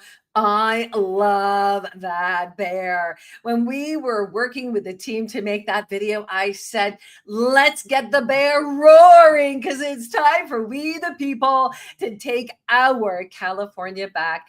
And with us in-house is one of those warriors. His name is Scott Shields. You may not have heard a lot about Scott, but Scott is like that stealth warrior behind the scenes. So you're going to get to know Scott today at the Take Your Power Back California Governor Faceoff Round 7. Scott Shields, welcome to the Take Your Power Back show. How are you, Kim? Thanks for having me. Scott, you know what? It is an honor to have you here today. I want our audience just to learn a little bit about you. So your background, right? Management profile, leveraging business acumen and transformative approach to refine operational processes. We could use that in the state of California.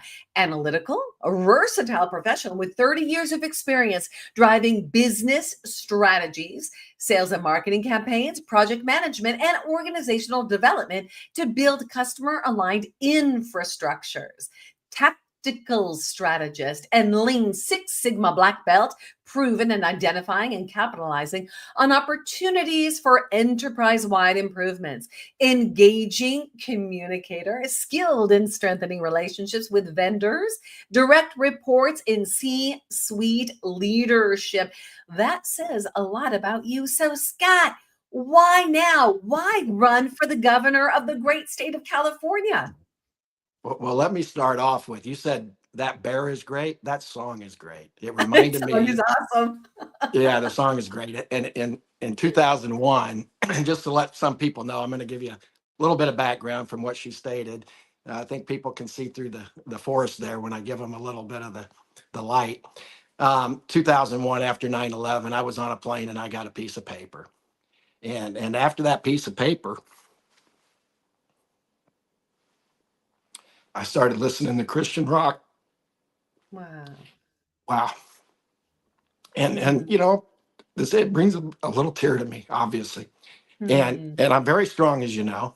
But my mom always said too, if you can't cry as a man, you're not a man. So it depends on when the tears come and why they come. And so these tears are coming for America and this song and my history of 40 years in the space I've been in. So someone asked me the other day, and this is the best analogy for me. I had my wife watch the movie Rudy last week. I grew that movie. Yeah, and I grew up in Decatur, Illinois, and I was a quarterback on the football team and a shortstop, and I played high school ball, and I ended up playing college baseball as well. But and I'm gonna go a little bit all over the place here because Gretha brought up something too that was very interesting that I forgot about. Because 40 years, right? And she's a nuclear scientist. Her brain is obviously, her resume and her brain is off the chart, right?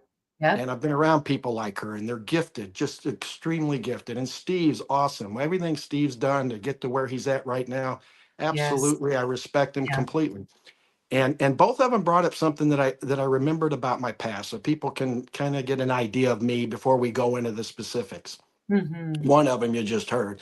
The second one was, I played bridge at a young age. I had a kind of a ability to, so to speak. And the president of Illinois Power were acquaintances of mine and my father's and family. And so they would play bridge. That's what they did back then. And they would invite me in even at a young age. That's what parents do, right? My son can play bridge and he's too young to, they're like, he can do that, right? So nothing special, but I could do it. And the nuclear power plant was being built in Clinton, Illinois, which is close by. And so he agreed to do an interview like this with CBS, 60 Minutes CBS. And he was the most congenial and nice man you've ever met in your life. This guy was just really a great, great person. And he came back to the bridge club at the house, our house actually, and where we were playing. And everybody wanted to know, what it was like, right? It's pretty exciting, for us. We're just, regular people, so to speak. And he said, I got one recommendation. Never do an interview in the press unless it's live. And it just hit me. It hit me today with what you're doing live, right? And so maybe it's a reminder as I go out there and I'll go on The View and I'll go on all the leftist shows, but it's going to be live. You will Okay. be. It's going to be live. It's not going to be taped. And so that was kind of key. And then Steve brought up some great points, and I'll go into those later, but I'll let you go ahead and start, where you're at in this conversation. But my background, like she said, has been chief strategy officer by title, mostly called special advisors. But if you get invited to a boardroom, some of the board members don't like advisors coming in. So they, a guy at Hewlett Packard, the vice president at Hewlett Packard gave me that title. He said, Scott, you're not a senior advisor. You're not an advisor to me. You're a chief strategy officer. I go, okay, whatever. Wow. So That's amazing. that's been my past. Mhm. I do look at myself as a coach for those that are in sports. And this is where Steve has done that too. I could see that he's surrounding himself with a lot of good people underneath him. I'm new to the political area in terms of being in it. I'm not new to the political area. I've helped. I was an advocate for Trump in 2015. And I can get into that at the debate or whatever. And I was an advocate for Robert Kennedy Jr. in 2022. So Let's talk about both of those right now. Let's start there. yeah. That's perfect. Okay. Any No questions? question. Shoot 'em. You just tell us. You tell us. So you were Well, an advocate for both Trump. Yeah, well, I knew Pat Caddell. Pat Caddell was Jimmy Carter's campaign manager, and I was a Reaganite. I told you I was from Illinois, right? And I just Yes. kind of told you the brain trust. There were two people that put two types of people that put Reagan in office. It was the Los Angeles Country Club, and I know who was behind him there, and then actually this guy from San Francisco. So I'm up in the Bay Area, by the way, not down in LA, but love SoCal. So Yeah. so and the other group was Reagan was from Dixon, Illinois. And so the kitchen table lineage, as we call it, of people he knew at executive level and people that would support him, not Chicago, but downstate, right? Executives and people that would support him, I was very familiar with. I can actually show you a picture of my mom and him having a nice little conversation. But so I was in that brain trust. And so I understand, communism, right? And I understand Marxism very well. And we'll get into that. But I called Pat Caddell up in 2015 because he knew who I was from that time period, right? And Mark Trippi and him did a good job, in my opinion, with Howard Dean, or I think his name was Howard Dean, and they were pushing him at the time. And they're opposite side of me, but very, very good people. Mark Trippi's a very good person. Okay, a lot of heart, good mind. They can be opposite in decision making of how I would be, and you know where I'm at on a lot of things. But when I actually called him, I said, I look back and I say, I think the problem with the Democratic Party started with Dean. Here's a guy, a politician, that stood up and was happy he won a state. And the Democratic machine destroyed him because they had another purpose. And so I started talking to him about it, and he'd already gone a little bit. He was he was on Fox a lot at this time. He'd already come over and kind of been in the middle, so to speak. And he said, I agree with you. And I said, what do you think if I go to Iowa and I run for office for president, but not to be president, but to push Trump into the game? And so I did. And it was an experience because I had as many Republicans against me as I did Democrats. So Democrats you ran for president. I did. I ran for president in 2016. There's an interview with Sarah Westall on that. And when I say when I say I did, I went there again with this purpose, right? I'm not going to be president of the United States. I knew I wasn't going to be the president of the United States. Pat Caddell and Trippi said they would get behind my effort because I really thought Trump was going to be pushed away from the Republicans, Sure. and Right. he Right. wasn't going to be invited to the Democrats.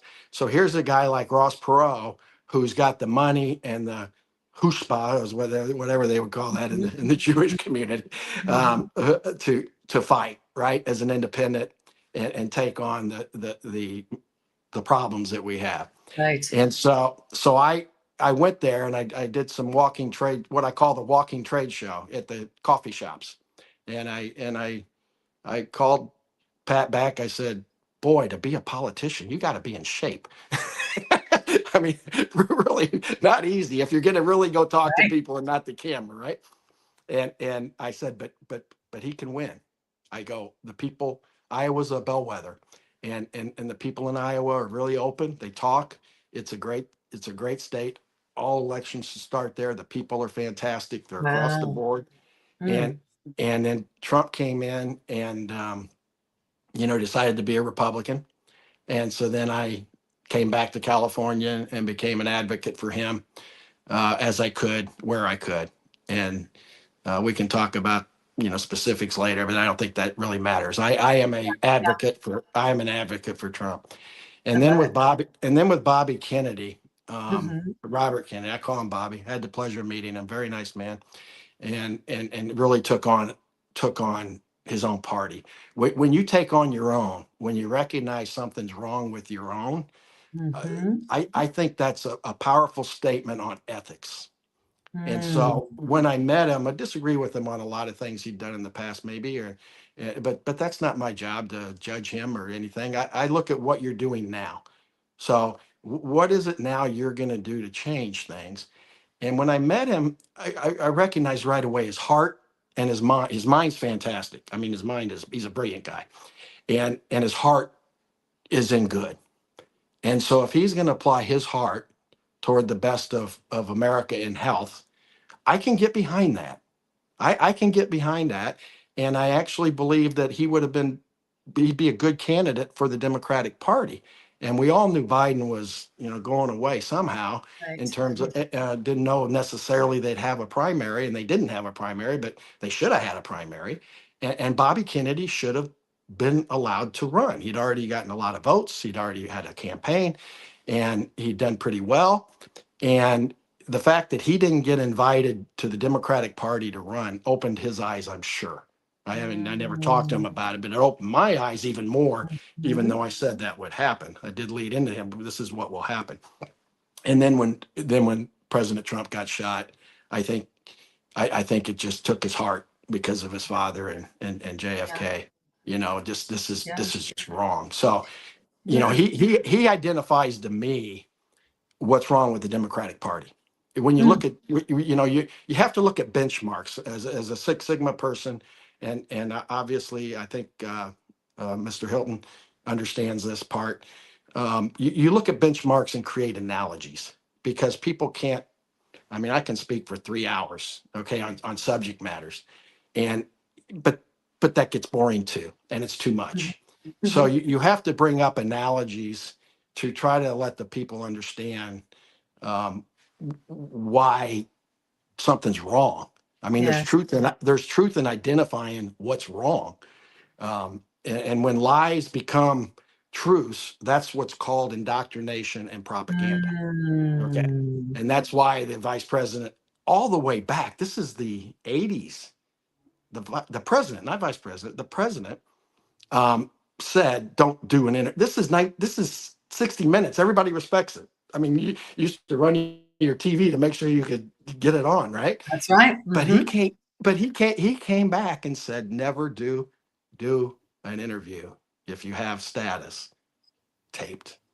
And that was basically left-leaning CBS all the way back then. So nothing happens in a vacuum with who people hire. And I've got experience with Ted Turner as well. And I wish I could go to Montana, and I may ask his family if, after this debate, if I am viable in this election. We'll find out. And this debate's fantastic. Come on. If I become viable after the debate and I become relevant, I'm going to ask his family to go meet Ted, because I'm going to remind him of something, and it's going to be very, very powerful. Ted was a good guy. Ted was a very So good. good. Yeah. And Scott. so I've had that experience with that, I guess the World War II generation, which is, Yes. and I was young. And so the ethics of it and the time period, and then things evolve. I'm not a saint by any Yeah. means, don't pretend I am, but I do have, like Rudy had 4 years in the factory before he Yes. went to Notre Dame. I've Yes. had 40 years in life's factory. Before you went to run for the governor of California. Hey, so let me ask you this. So you mentioned the attempted assassination of President Trump, right? And I know that when you and I talked, kind of off grid, we talked about the impact of Charlie Kirk on Oh, you and yeah. you entering this race. Why don't we talk about that? Well, I wasn't gonna. I had the exploratory aspect of this going back to November last year. I've been doing my Mhm. walking trade show, figuring out, excuse the whatever the noise was, what how to win in California to help somebody like Steve or whoever the nominee is going to be, right? Because you got my background there, and so I figured out, I believe, how to win California. And so Mm. then I decided, and I talked to people, and they said, why don't you take a shot at it? And so I'm taking a shot at it. So that's go back to the question. I apologize on that, but So no, you're great. So it goes Charlie right Kirk. No, back to so no, this taking is a Charlie Kirk. So shot no, at yeah, it. absolutely, Mhm. absolutely. So what happened was I wasn't going to announce until I met some people, either in Steve's campaign or through Trump or the Republican Party, and see if I could help, how I could help. And I never heard anything back, and I understand that they get a lot of people talking to them. So I went ahead and did what I thought was right after Charlie got shot. I filed. I filed on the 10th Mm. because just had to file. I mean, just had to file. I had to file on the 10th. Charlie, for everything he's done and where Yeah. his heart and mind is, for Yeah. the effort for Mhm. America, okay, and Yes. God. First agenda, Mhm. America. Obviously, he's a God-given spirit, right? So, Yes. but the agenda is America, and that's been my agenda, since 1983, and actually before that when I was a child, right? Because it's the Mm. kitchen table lineage I grew up in. That's right. So I'm able to identify people who aren't, or are allowing their financial aspect to override their principles on the American ideals. So that alienates you too. I think you read my CV card. Back in Yes. 1983, I wrote it in the first interview I had, was the intersection of progress and tradition is fraught with alienation till success. If we're going to change America, we got to change it. You got to do something that's viable, right? I don't have the That's whole right. thing there, That's but right. progress is not anarchy. I say, and it's just not. Progress is about creating something that's going to make a difference, that's better, that becomes the next tradition. Wow. That's America. Other Mm. countries don't have that. For 250 years, nobody, no country has applied America's ideals, Mm. and they want to steal everything else. They want to steal our technology. They want us to have sins and charity and what we call the economic system of capitalism, and then say capitalism's wrong. This is crazy. So, we really have to become the educator in chief. I think Steve's very good at it. Obviously, Greta, like you said, is new in front of the camera. I've been in front of it a little bit. I will talk too much sometimes. Some people say, cut it, Scott. So at any time you feel, say, cut it, Scott, I'm okay with that. But I think we have to become educators in chiefs. Okay, Reagan was an educator in chief on the highest priority. I believe President Trump is doing that too in a different time frame, when globalism is actually taken off. We've been the sins and charity to not demand people, okay, that we're helping out with capitalism and trade and building them up, where they stay theocratic in their ways and are the recipients of our system and our freedoms and our money. And so I'm again, with Trump, very strong on the tariffs. I believe they're definitely necessary. And if the other countries want to isolate and create their own bricks, and go ahead, okay, it won't work. Every other system is a Ponzi scheme of economics. Mm. Capitalism is a derivative of freedom. All the communists and socialists and atheist Marxists, right, will say capitalism's the problem, yet they're all the recipients in their lifestyle and That's right. convenience That's based right. on it. So we have to educate. That's the thing we have to do is if somebody's indoctrinated, you probably got to get Dr. Phil on your show at some point. He's more of a Love specialist it. in it than I Love am. it. But I have, as you'll see on my website, I've taken the approach of aligning myself because I've had this ability before. I always had access to very, very bright people. Okay. Bright, and I'm going to say bright, good Good. people. Yeah, Mhm. bright, good people. And I'm sure Steve does too. I'm sure Greta does. I'm sure the other candidates do. I feel my team, if I'm going to go play, if I get hired by the worst, and I'm not going to say Republican Party's the worst, but it's been losing, right? In California, it's been losing. So that's like last place to me as a sports team. So the owner may call me, that's happened before too, and say, I need some help. And I say, well, the way you get help is you got to get your coach, and then whoever they hire as assistants is how you're going to win. Mhm. because the coach does what they do, and the That's right. specialist and the offensive coordinator, when you watch a football team, they've got Mhm. 7, 8 people upstairs, they've got 7, 8 people on the sidelines, and the coach manages the Entire environment. team. Mhm. Yeah. So, Absolutely. so The the team. specialist So and the brain trust. Yeah. mhm. So that's me. That's me. I love it. So what I hear, Scott, is you have strategically, and I think there's some natural part of it for you because you're very easy to connect with. You've strategically set yourself up with people of influence, but people that are truly making a difference and moving the needle.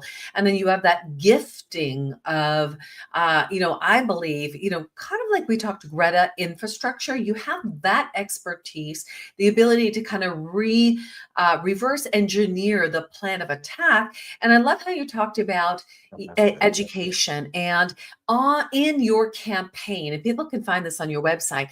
One of the things you talk about is in California, you are calling Californians to demarxify and reclaim the values of America's founding fathers, ideals that stand in direct opposition to the mind virus of atheist Marxism and eventually the societal cancer of communism. Let's do some education right now. Help us, we the people, to demarxify. Well, I think you have to go back, and I've got a really strong history person. I've got a really strong philosophy person with me, and I've got some theologians with me, and we have to look back at 1948 and 1848. 1848 in Europe, there were revolutions. There were people that were having revolutions for a lot of different reasons. You'll read in the history books, but the main force of it was there were people that were identifying America's ideals as correct. And so they were revolting for liberty against the colonialist of Europe. And the industrialists had two different types of people there. They had people that were spiritual and Christian, and they had people that didn't want this freedoms. They were monopolists. Let's just call them monopolists, right?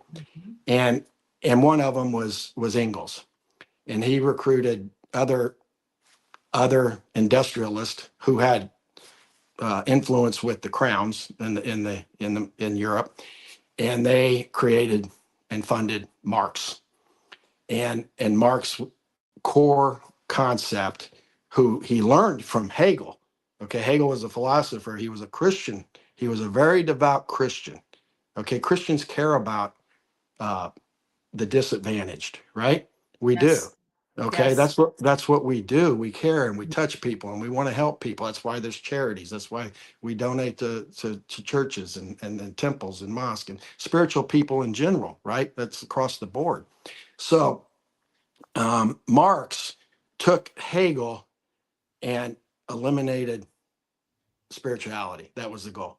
Get rid of religions, because the other industrialists were tied to America. And what is America? Under God.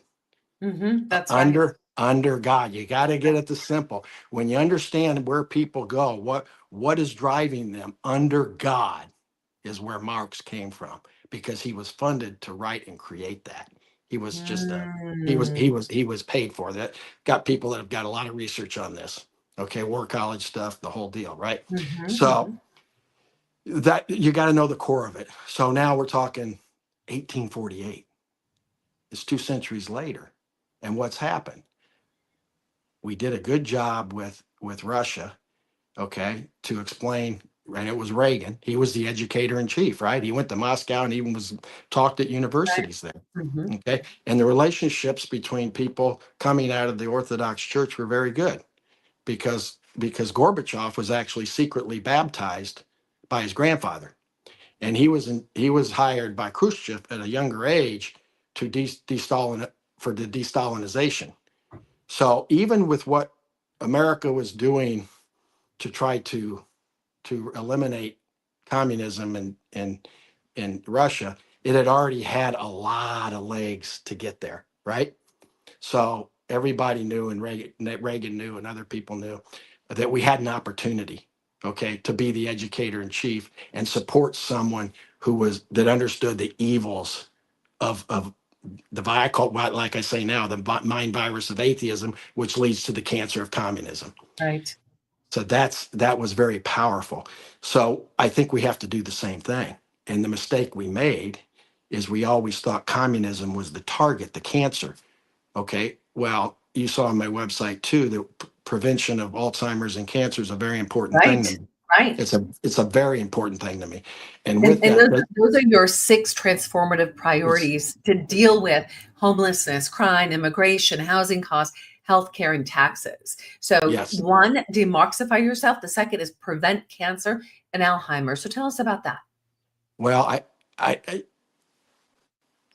had the privilege of meeting a doctor in New York who I believe has really got the answer. And this happened to me because I'd met Bobby and got involved in the MAHA. And so my background isn't the medical industry or doctors or being a physician or anything like that. So again, I want to find the ones that have the right mind and the right heart. Okay. Yes. And there's a lot of them, right? And you want to help give them a voice. And I went to New York to watch the foliage. You know how beautiful it is, and I'm from Boston, this time of year. This was last year. Yeah, this was last year, and I thought we were going to be there a week, and I was introduced to this gentleman, and I stayed 6 weeks, and I really learned a lot. And I said, well, I do have, I think Bobby should learn about you, right? And I think at some point the country's going to learn about him, but Bobby's in a pickle. It's a tough spot where he's at. Yeah. HHS has the second largest budget. For those that don't know, HHS has the second largest budget in America besides the military. So there's a whole lot of people there that have a whole lot of different ideas and viewpoints. And they've had to clean house a couple times in there already. Right. And that goes, that goes into why once I was there, I went to DC and I actually stayed a little longer and was working on, I interviewed, I wouldn't call him a whistleblower, but somebody that was very 30 years at Voice of America. And he started explaining to me what the problems were. And I said, well, now there's an opportunity maybe to fix it. Doge is here, Elon's here and all that. And Carrie Lake's going to run it. It looks like, and then maybe the State Department with Rubio. And we started to dive into it. And I ended up starting a private company called Voice of America AI, Let Media Freedom Ring, because I really believe we have to now work in America with Voice of America. We need a Voice of America in America, and you can't legally do it if you're government. Government can't work in America by law. That's the law. If I were talking to Trump, I'd get rid of that law in 2 seconds, and I bring in people because we have to demarxify America. You want to know how we can demarxify? We need Trump to help too, right? And I think he's doing it. Yeah, I think he's doing it. I think he's doing it. But that's important. And I think if I get viability, and I get any relevance, I think President Trump will speak with me. You know, it's the governor of California. It's the fourth largest economy in the world, and it's really number That's three right. because It's a country. It's like a yeah. country. Well, it's number three really because we're in America, which is number one. So That's right. we have to run California like a country instead of a theocratic atheist machine. Right, and it is atheist Marxism. It is run by the Democratic Party. Is run by atheist Marxists. There's no doubt about it. And we have Republicans that still financially are too tied to China, and even fight Trump now because of that. And it's over. We have to go with Trump on what Trump's doing to negotiate and help him every way we can. And that means in California, if we have to change this. I mean, we've got I believe it's $100 million deficit, trade deficit with China. Now, a lot of that, I haven't gone into the details. A lot of it's because it comes into our port and goes somewhere else. But we've got to be America first, and we've got to clean our own house up. And Yes. I heard what you said about, the questions. I was very fortunate I went last. I'm kind of leading into things because I heard the other answers in your questions. The main thing we have to have is a spiritual enlightenment in California. Well said. It's that simple. If we don't have a spiritual enlightenment individually in California, we can try to do everything we want to do. And it's not going to work because atheists and communists lie, cheat, steal. If that doesn't work, they apply fear, force, extortion, and they also apply death, like to Charlie. And that's why I got in the race, folks. Okay. And I do worry about it a little bit. Anybody that has to run and is going to speak like I speak is going to do that. However, I have contacted a lot of Democratic support in California. And as Steve was saying, there's 10 million Democratic voter registrations. There's like 6 in Republican. But what he didn't say is there's 5 million, non-party affiliated people. Okay. 5 million. That's a lot of votes. That's your core to get. Yeah. Those are people that are already walking away. And that's what I've been doing with Bobby. Those are Bobby Kennedy's, and some people will still go back to Democrats. But there's a whole lot of people in my walking trade show out there. And I'm in the Bay Area. And I interviewed a lot of people because, as you know, I'm in tech as well. So the mindset is here for people to go to solutions and actually find their spirit and enlightenment again. And that's got to happen. And they have to understand that atheist Marxists has indoctrinated them away from their core being. Yeah. Everybody, in my opinion, everybody's born with a spirit. Just that simple. We're born with arms, legs, and some people may not, but they're born with a spirit. And atheist Marxism is about taking that away from you. So it's like the flight attendant on the plane when she says, if the plane's going down, put the mask on yourself first before you go fix everything. Well, atheist Marxists, what they do in communists is they teach critique, create chaos, and violence to your end means. That's the struggle. Okay, they don't create anything. What are they creating? I mean, what are they creating? Chaos. They're creating. Right, they're creating chaos. So then they can get power, and then the analogy is then China. What is China now? A theocratic colonialist. All right, just like the Middle East. These are the two colonialists of the times. That's the other part of education. We want to talk about historical justice of years past, but we don't want to talk about the colonialist of today. Communist China has their money inside our think tanks. I was in DC. I was told this exactly. Inside our think tanks, it gives information to President Trump. Are you kidding me? These think tanks are supposed to, and then they invite people, I won't say names, to speak about all the things. Are you kidding me? Okay, and Steve. Here in this state of California. Oh, well, this sold out to China. Oh, without a doubt. And well, I wouldn't. Well, they're paid off. I'll just say it. Okay. If they, they're paid off. I mean, that's what they do, right? Lie, cheat, steal, fear, force, extortion, and pay off people. How do you have the kind of money some of these people have, right? So, long story short, with Steve on Brexit, I appreciate what he did in England.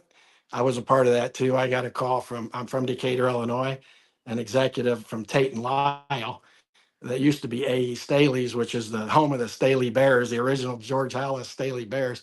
I got a call, and they said, "What do you think about Brexit? What should we tell Cameron?" And I said, "Well, he's going to go the wrong way unless he has some pressure points from Tate and Lyle and some powerful business people, because politically, I think he can't do it." So Tate and Lyle and Steve did a great job. I mean, everybody that's doing, like you and me, we're all volunteers, right? I think you mentioned something about whistleblower earlier. I'm not a whistleblower. Everybody's a whistleblower. If you're stating truths, you're a whistleblower. And then if you're willing to accept truths from people that are in positions that know, and they want to tell you something, believe them. They're in the space, right? Okay, and that goes from FBI and CIA. There's no linear people at Facebook or whatever. I mean, Zuckerberg said that. What did he say? That the Biden administration came in and kind of forced him to do things. Who's kings? Are you kidding me? So we need to. They're very good at what they do. They're propagandists. They're indoctrinated, and they're paid for and funded by theocracies of the Middle East and theocracies of China. And that's where we have to target. Okay. FBI here is tied with the wrong people. Wrong people. So without a doubt. Okay. With knowing all of that, the grand scheme on a very international level, the chessboard is set. How will you as governor take the state of California back and give power back to the people? Okay, I'll tell you, the only way I can do it is the only way I've known how to do things in the past to scale for success. You want to take a fourth place team and get them to the Super Bowl or get them to the World Series. There's things you have to do. And it starts with the first thing. And the first thing is I have to get viability at this debate. And so I can't thank you enough. In honor, God said, two things happened to me that day, two distinct things. And in those things, I was like, this is missing and this is missing. And I can't put my finger on it. And literally, I met you that day. We were introduced by somebody that we both respect. And right? we'll mention his name, Brady. Awesome. Brady is awesome. He's awesome. My constitutional guy. So Brady, get a shout out. He's so good. He's on our national call every week. And, and then there were things in that first hour of discussion, like not probably in the first 30 minutes, that were literally like confirmation of the areas in the day where I was like, I don't have clarity here. Something's not right here. Literally, you answered it. And it was like, God was like, yes, you need to add him into this debate. God, one more. And I can't thank you enough. And I hope I'm here to help. If the candidates that have already spilled a lot of blood in this campaign, I'm here to help anybody that's doing the right thing. I do have my own opinions on things on how to win this election, right? I think I'm on the same page as most people that are candidates there. I may have some micro differences, but for the most part, how to get there is what I'm about. And so the first thing is you have to do well in the debate to get viability. Steve already has viability. And he's actually already relevant. Okay. If you're Trump, you're probably talking to this guy. Why not? Okay. He's kind of a leader in the Republican Party. And I respect that a lot. And I've followed Steve. I like him a lot. Gretha as well. And anybody else I'm going to like, I'm sure. I like people. That's why I can cross over in the aisle. Okay. Yes. I can cross over in the aisle. I have Democratic leaders in the tech sector that will come in and support us because of what we're doing. They get it, right? They're not, they're living that environment. Anyway, going back. So I have to do that. A very big deal.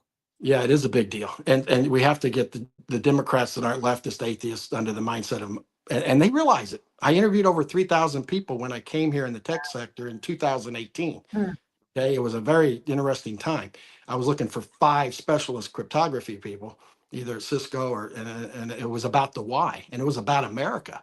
But these bright people in this tech sector, you know, the Google's like the Yankees, and Boston, and Apple's like Boston, and these guys and girls that are brilliant, they're like free agents.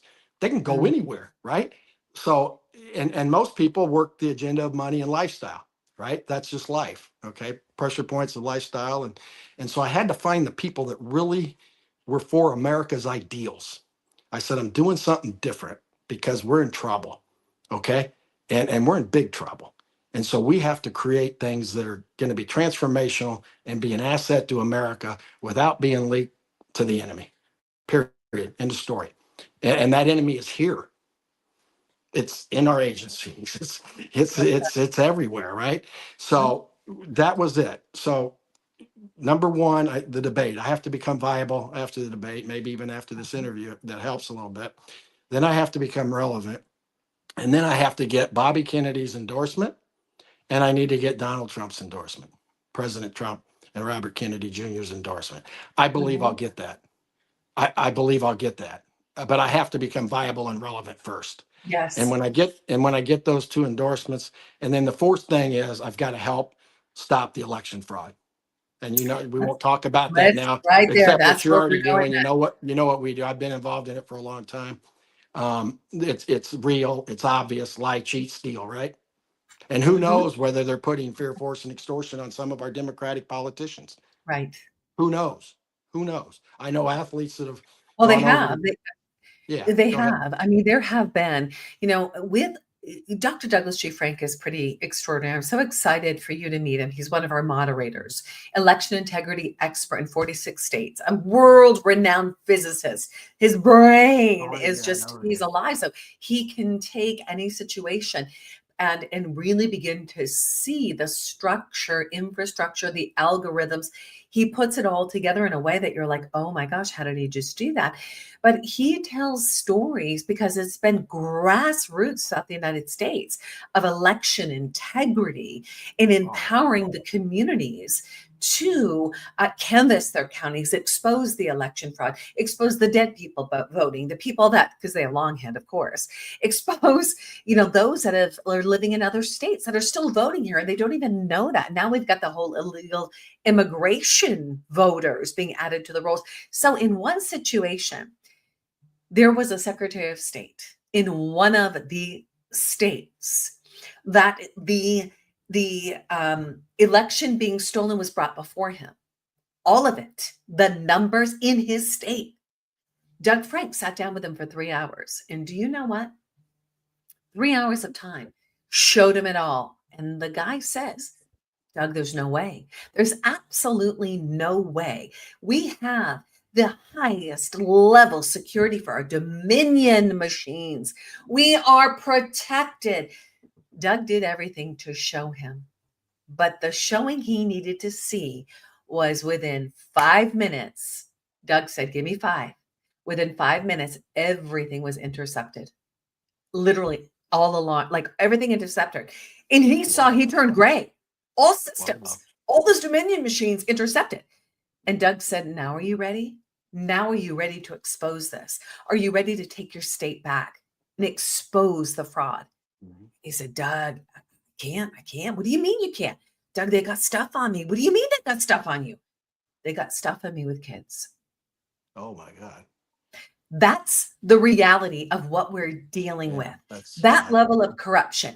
Epstein, that's a little tiny piece of the deep infiltration of darkness holding our elected officials captive. That's incredible. That's incredible.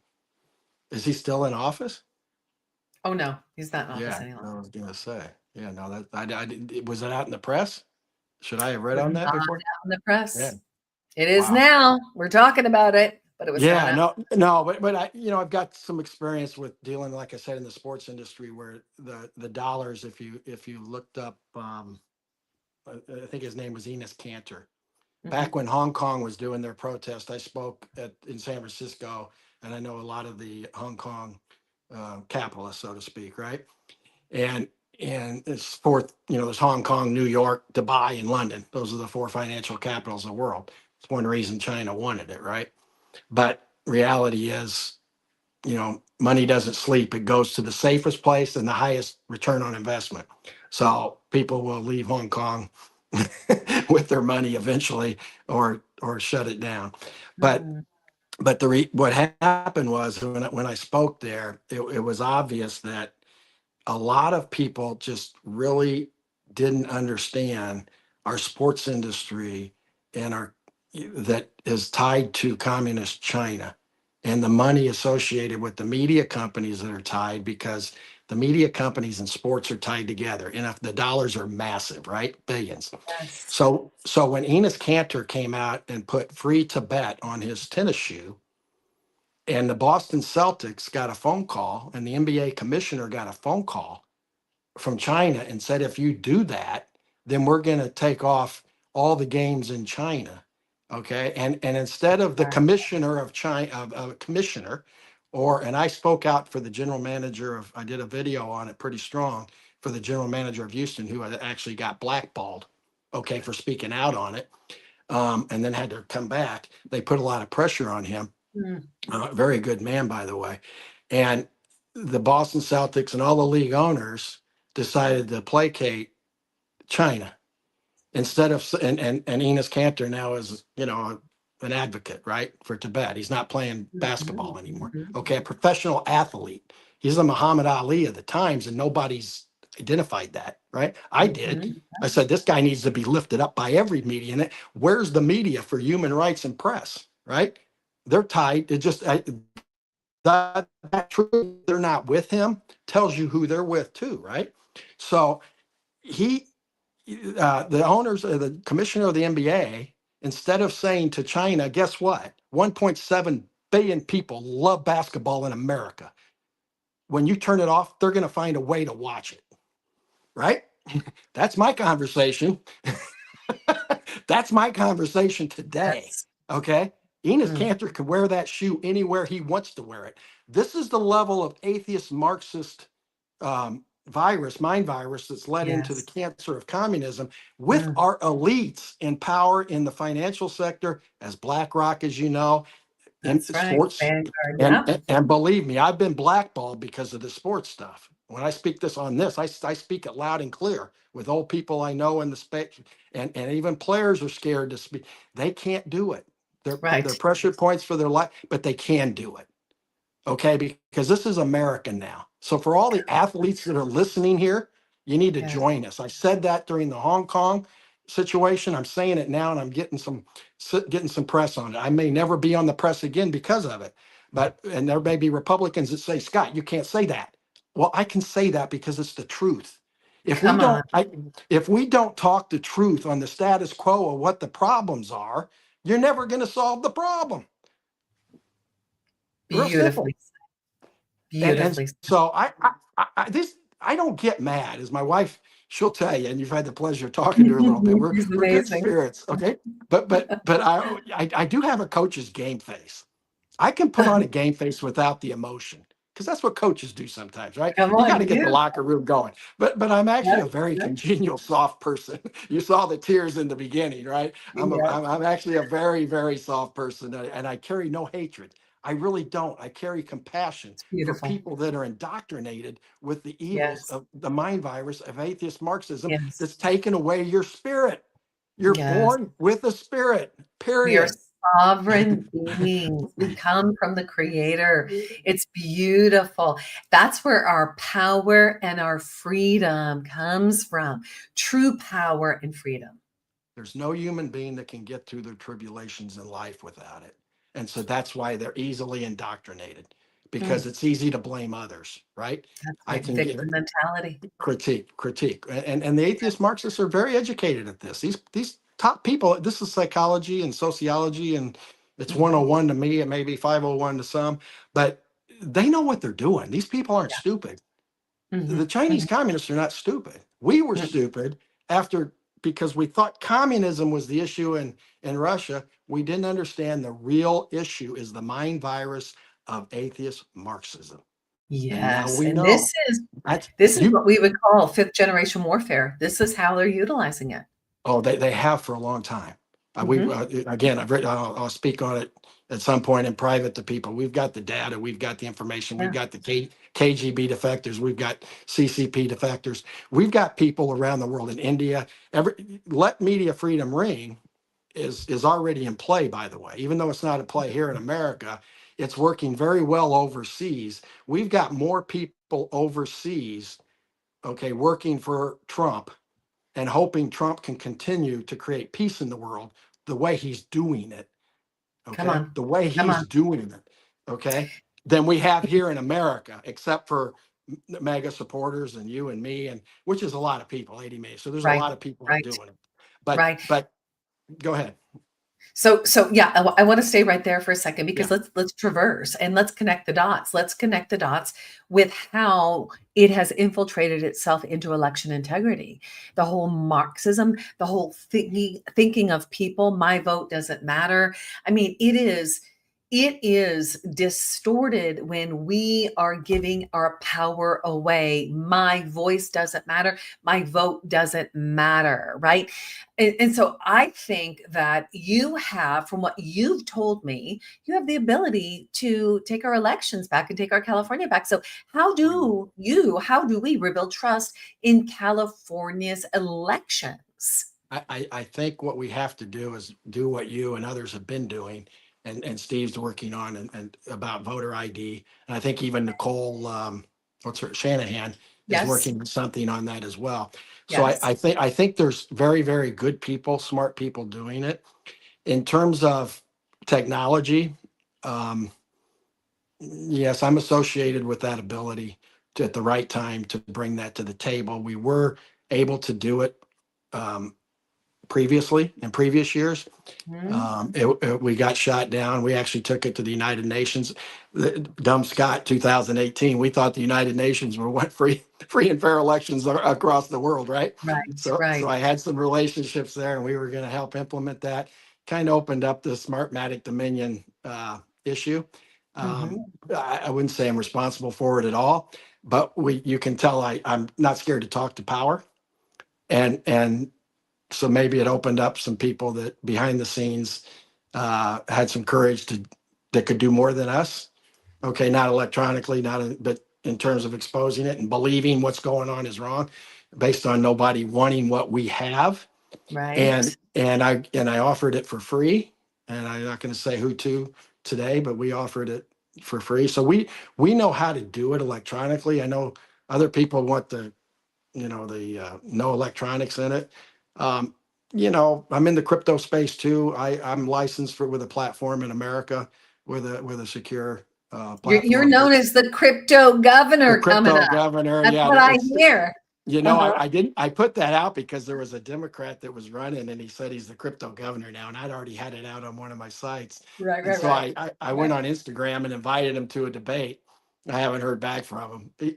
The people that I'm associated with, keep in mind, I went to DC also to help the crypto caucus and the crypto commission, David Wow, Sachs and them. that's big. And here I am in California because this is where it has to start. So Come on. we're Oh my we're we're gosh. we're creating the California Crypto Commission, which, Wow. because we don't have some of the, unfortunately, when you get to the bureaucracy, even if you're David Sachs, who I think is a very, very good man. I think Trump's put some good people out there. And then in Montana or Wyoming, there's some people that are doing well, but there still have some relationships that tie them down to what we believe, how crypto can come into the actual relevant stage, not the viability and not the gold rush and not the make money, but the actual relevant stage for individuals who believe in liberty. That's us, right? Who doesn't? Mhm. People that don't like crypto question their alliance with theocracies, right? Just do. Ah, Can't just do. Okay. mhm, mhm. Partly because they don't understand it and they feel it's a threat to their power and money, right? Yes. Instead of understanding it's a progression to the intersection, without replacing or ruining the Fed and ruining money. And, people like to hold on to their monopolistic desires unless they can own it, right? So, for instance, as an entrepreneur, if we're not a threat to somebody, no one wants to buy us, right?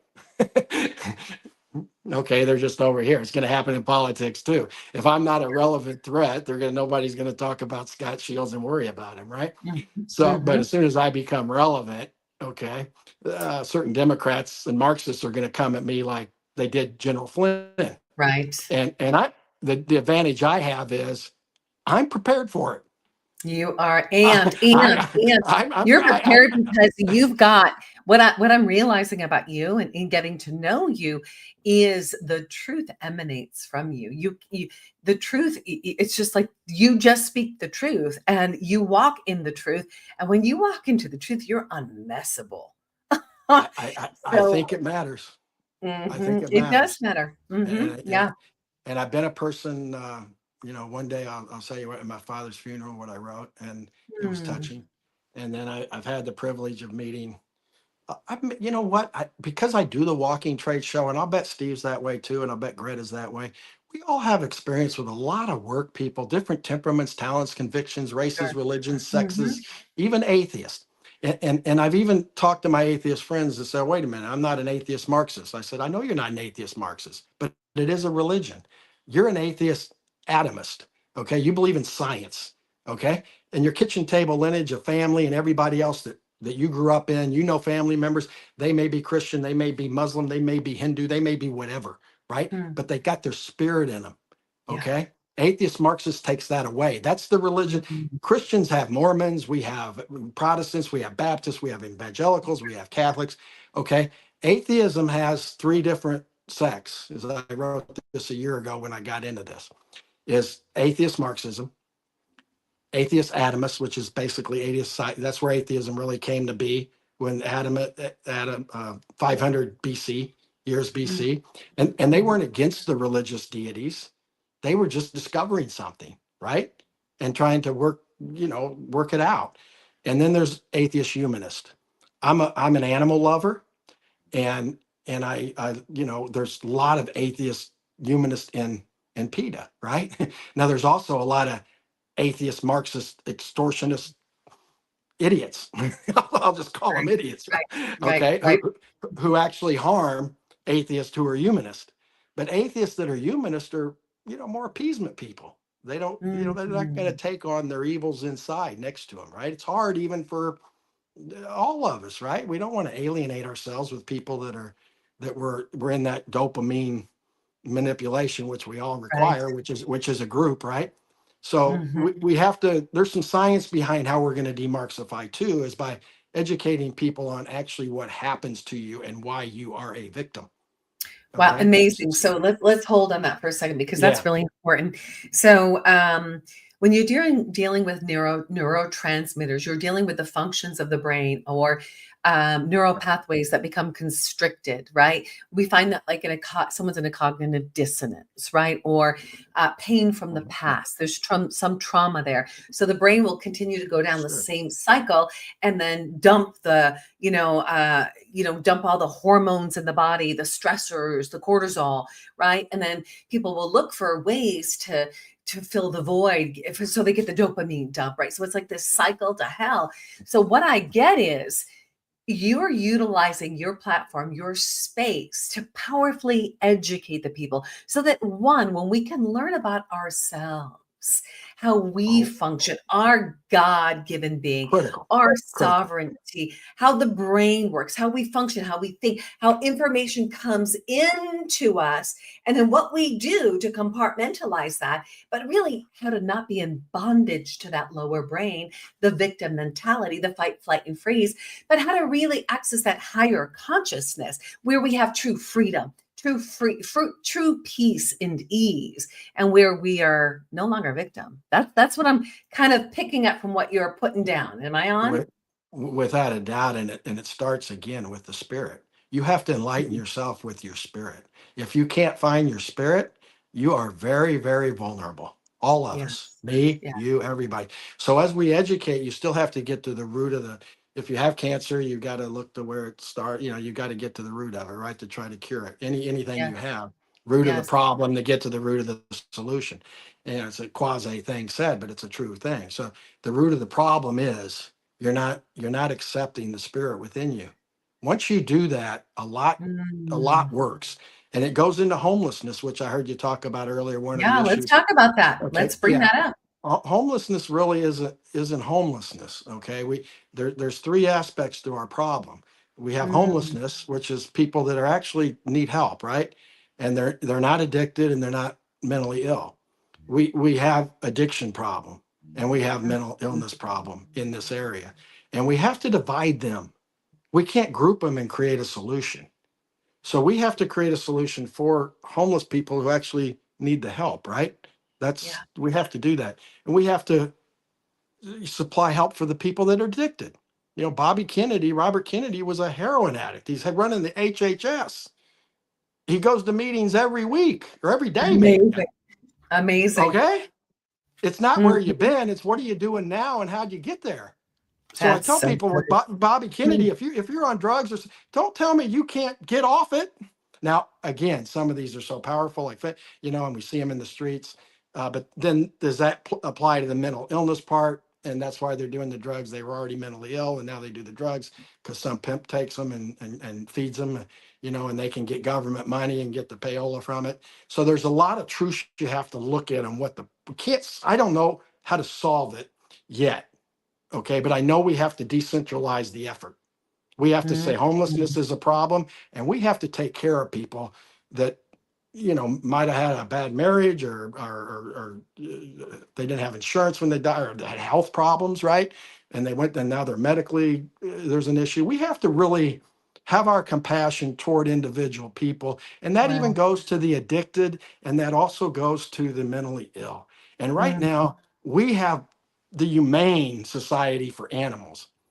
Okay. And I tell Marxists, okay, you don't believe in God. You believe we come from the animal kingdom. Why don't you want to help these animals? I don't look at them as animals, but there's no Right, right. humane But society, right? exactly, exactly. Yeah. And their face just turns cold. So I can debate with any of these Marxist candidates. That's the other thing. Mhm. I can win a debate with them on the spot. I I go to a different level of conversation. So I don't know if CBS, whoever does the debates later, is going to ask the right questions, but I think I'll do pretty good. And this debate that you're having is going to, Mhm. again, tell me whether I'm viable with this group. I hope I am, because I've met you and I know in life, all these people, which means to me, you represent a lot of them. And I'm so happy that I've met you. Not because I'm going to be in the debate. Okay. Oh, I think I I told you that before when I met you. I said uh-huh. I'm willing to help. If I got low expectations, I'll be in the debate. I'm stealth. Nobody You're really knows gonna what's do going great. You're gonna do great. Okay, so on. I just saw you. And Katie Porter in a debate. What Good luck. say Good. you, Scott Shields? You and Katie Porter, what might that look like? I'll have compassion for the things that she's gone through in life, because Mhm. obviously she's suffering. Okay. She's got pains. And Yeah. she's taking those pains to what she's been indoctrinated with atheist Marxism as a solution to other people's problems. Yeah. And so I think we can. I don't know. There's people that go to church. I come from one side of the family is Catholic, Protestant, Methodist. I got Mhm. Italians. I'm a mutt, right? Even Indian. Mhm. So and I'm not Warren. I do have Indian. Okay. So, I so I got do I, you. I do have, but I'm not trying to get money for it or accolades. Okay. Native That's not. American? Native American? Yeah, Native American. Yes. Yeah. Politically correct Native Well, I'm American, from not Illinois. Indian? I'm from Illinois now. So I got you. yeah, and so there's a I lot of got lot of you. lot of Indians there. But Uh, what work is, and I think it's important, because I really want Democrats who believe they're spiritual, or they go to a church, or they go to a mosque, or they go to a temple, right? And the question I would ask her immediately, okay, right up front is, are you an atheist Marxist? Okay. Wow. And if she says she's got that philosophy, it's a philosophy. I say, no, it's a religion. You know, most religions come from philosophy to start, but it's been a religion for a long time now. Okay, people, it's a belief of non-belief. Religions are a belief system. Your belief is non-belief. That's fine. Again, you can be an atheist atomist, you can be an atheist humanist, or you're an Yeah. atheist Marxist. Yeah. Which one are you? I would ask her right up front that. And then she may say, well, I'm neither. Then you say, well, why are you following their doctrine? I mean, it's real simple.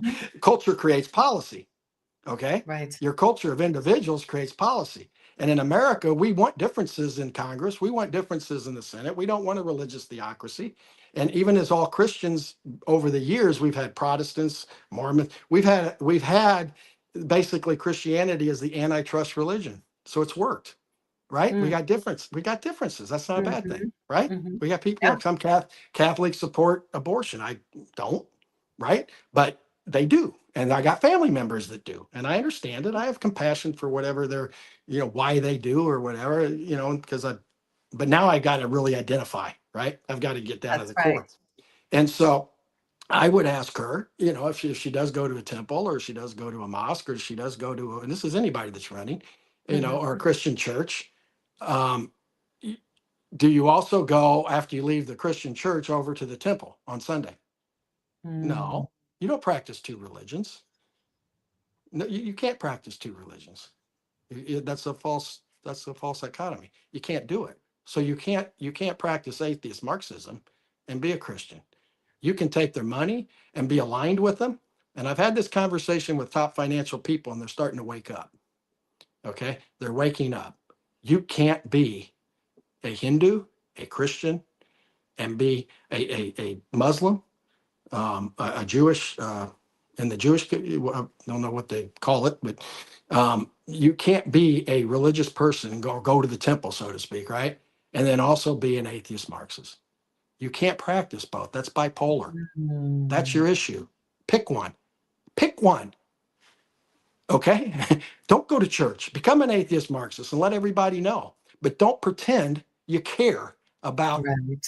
don't pretend you care as a Christian when your solutions are atheist Marxist. It's that simple, because that leads into what? The cancer of communism.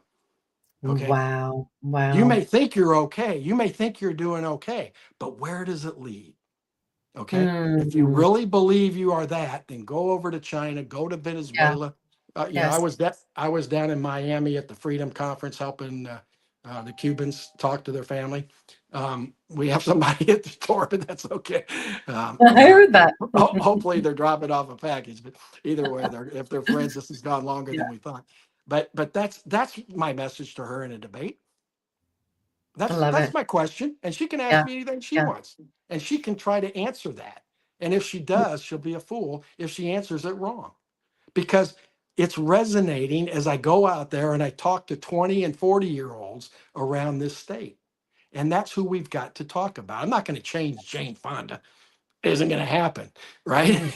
And I don't, I've got it. My belief is we have to help the next generation, The next right? generation. And Beautiful. that's 20 and Beautiful. 40 somethings, and even the Yeah. 16s, and we have to fight for this, because the rest of the world is not with us. Otherwise, they would have already adopted our Declaration of Independence, our Bill of Rights, and our Constitution. It's really clear, Mm. and they haven't Mm. done it. So if we do, for those people that don't think these people are at war with us, they better wake up. General Flynn will tell you that. I think it's powerful. You got General Flynn coming. What a guy! Amazing. He's taking the bullets. Special message from General Flynn, and he knows what it is to be at war. Gosh, he knows what it is for the people that you would trust to try to take you down behind the scenes. Hey, so what I love about you, Scott, is there's a scripture that says the heart is deep waters. A wise man draws out the heart. And I know that for the next governor of California, my vote is going to be for the one that when we peel back the layers, we see the root of truth, the foundation of truth. They have a deep understanding, of what we have as a republic. They understand the Constitution, the Bill of Rights. They understand the big picture, the tentacles of corruption. They understand how to pull out the tentacles of corruption. And this is a tough one. What I see in you is the compassion, because boy, it's not like society is becoming more and more loving. They're becoming colder and society is becoming more and more wicked. Now, do we have the ability to shift that? Oh, using our platforms that we have to peel back the layers, but to create that space of love and compassion, and then resources and tools so that people truly can take their power back. So I love what I'm seeing in you. And I want to ask you this question. We're going to go rapid fire right now, just before we close out. Okay.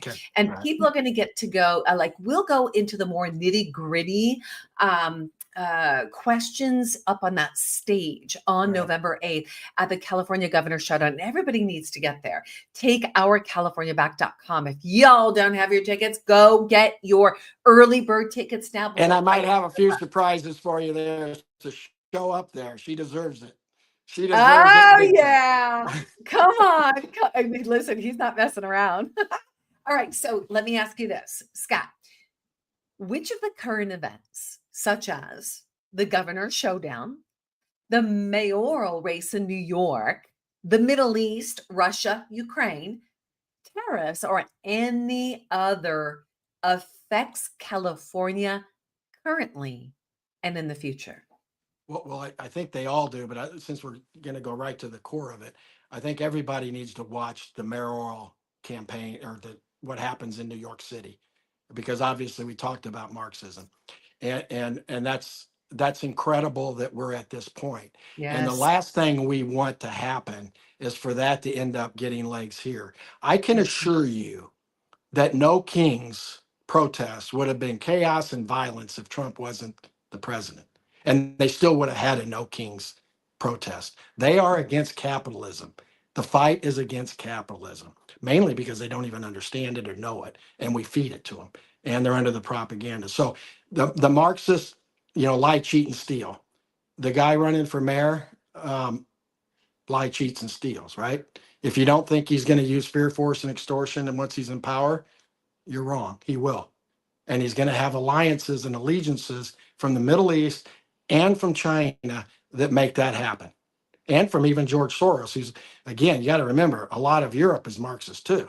It's just a different Marxist. I always tell people, and this is why, and real quick, this is very important, because when I give that analogy about do you go to church and you're an atheist Marxist too? Europe's had this issue. They think they can, the difference is they're socialist, not communist.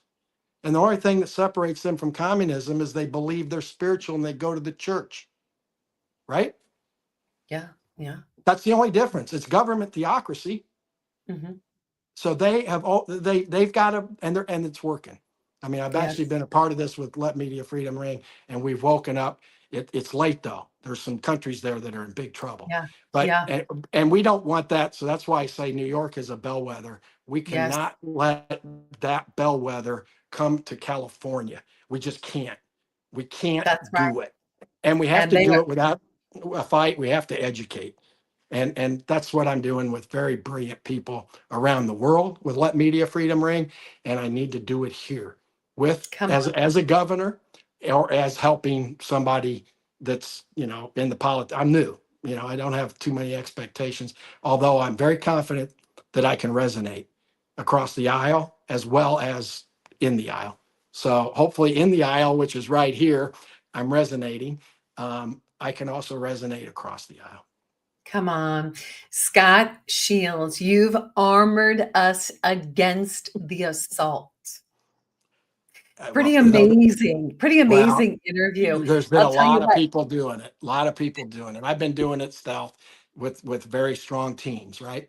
But now it's all the people that have fought hard, have voted for Trump, voted for Bobby, and voted for decency, and voted for their spirit and are of spirit. and do have compassion and do have truth and believe these things are important. Okay.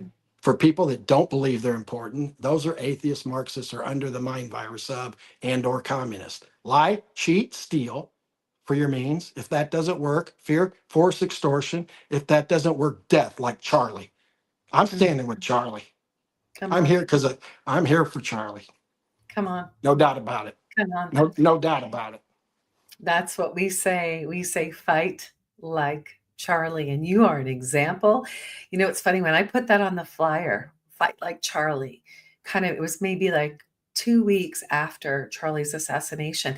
I was like, man, I got to put this on the flyer. Like, we're in the fight. We got to pick up right now from where he left off. This is a call to action for all of us to fight like Charlie. And I'll tell you what, people have. You're showing us.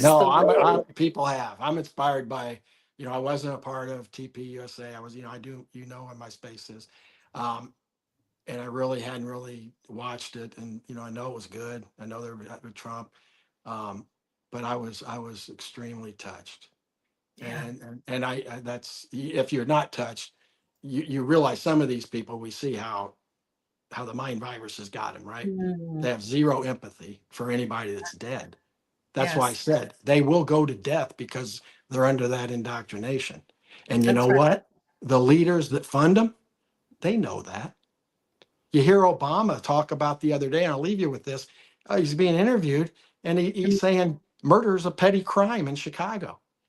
They're there to stop murder, violence, rape, and the people like you hear in Memphis that are in these lower income areas are saying, thank you, my kid can play in the backyard. And what's Obama saying? Murder, violence, rape, kids worried every day they can't go out and play is a petty crime? Are you kidding me? That's right. So yeah, they can't go there with us, but we have to be strong on it. And then we also have to be compassionate, like you said. Come on. I have a tremendous amount of compassion for people. Okay? You do. It's evident. I do. Scott, you are shielding us in an incredible way. And I think the call to action for all of us today is to pick up our shields. It really is to pick up our shields. And I just say that again. I think you have already. I'm just here. I hope maybe I can be in remind the front of it. Us. Maybe you can lift me up like Rudy. And at the end of the day, the only person that got taken out of the stadium in Notre Dame is him. And maybe I can be lifted up. And come on. Come on, Scott. And Scott, there's a quote that's on your website that I want to kind of complete with today. And you say, the old saying goes, if wishes were dreams, beggars would ride. American life isn't something to be romanticized, missed, or wished for. Americans don't wish, we dream. We don't ride, we drive. We drive our futures, we make our dreams come true. That's the promise of America.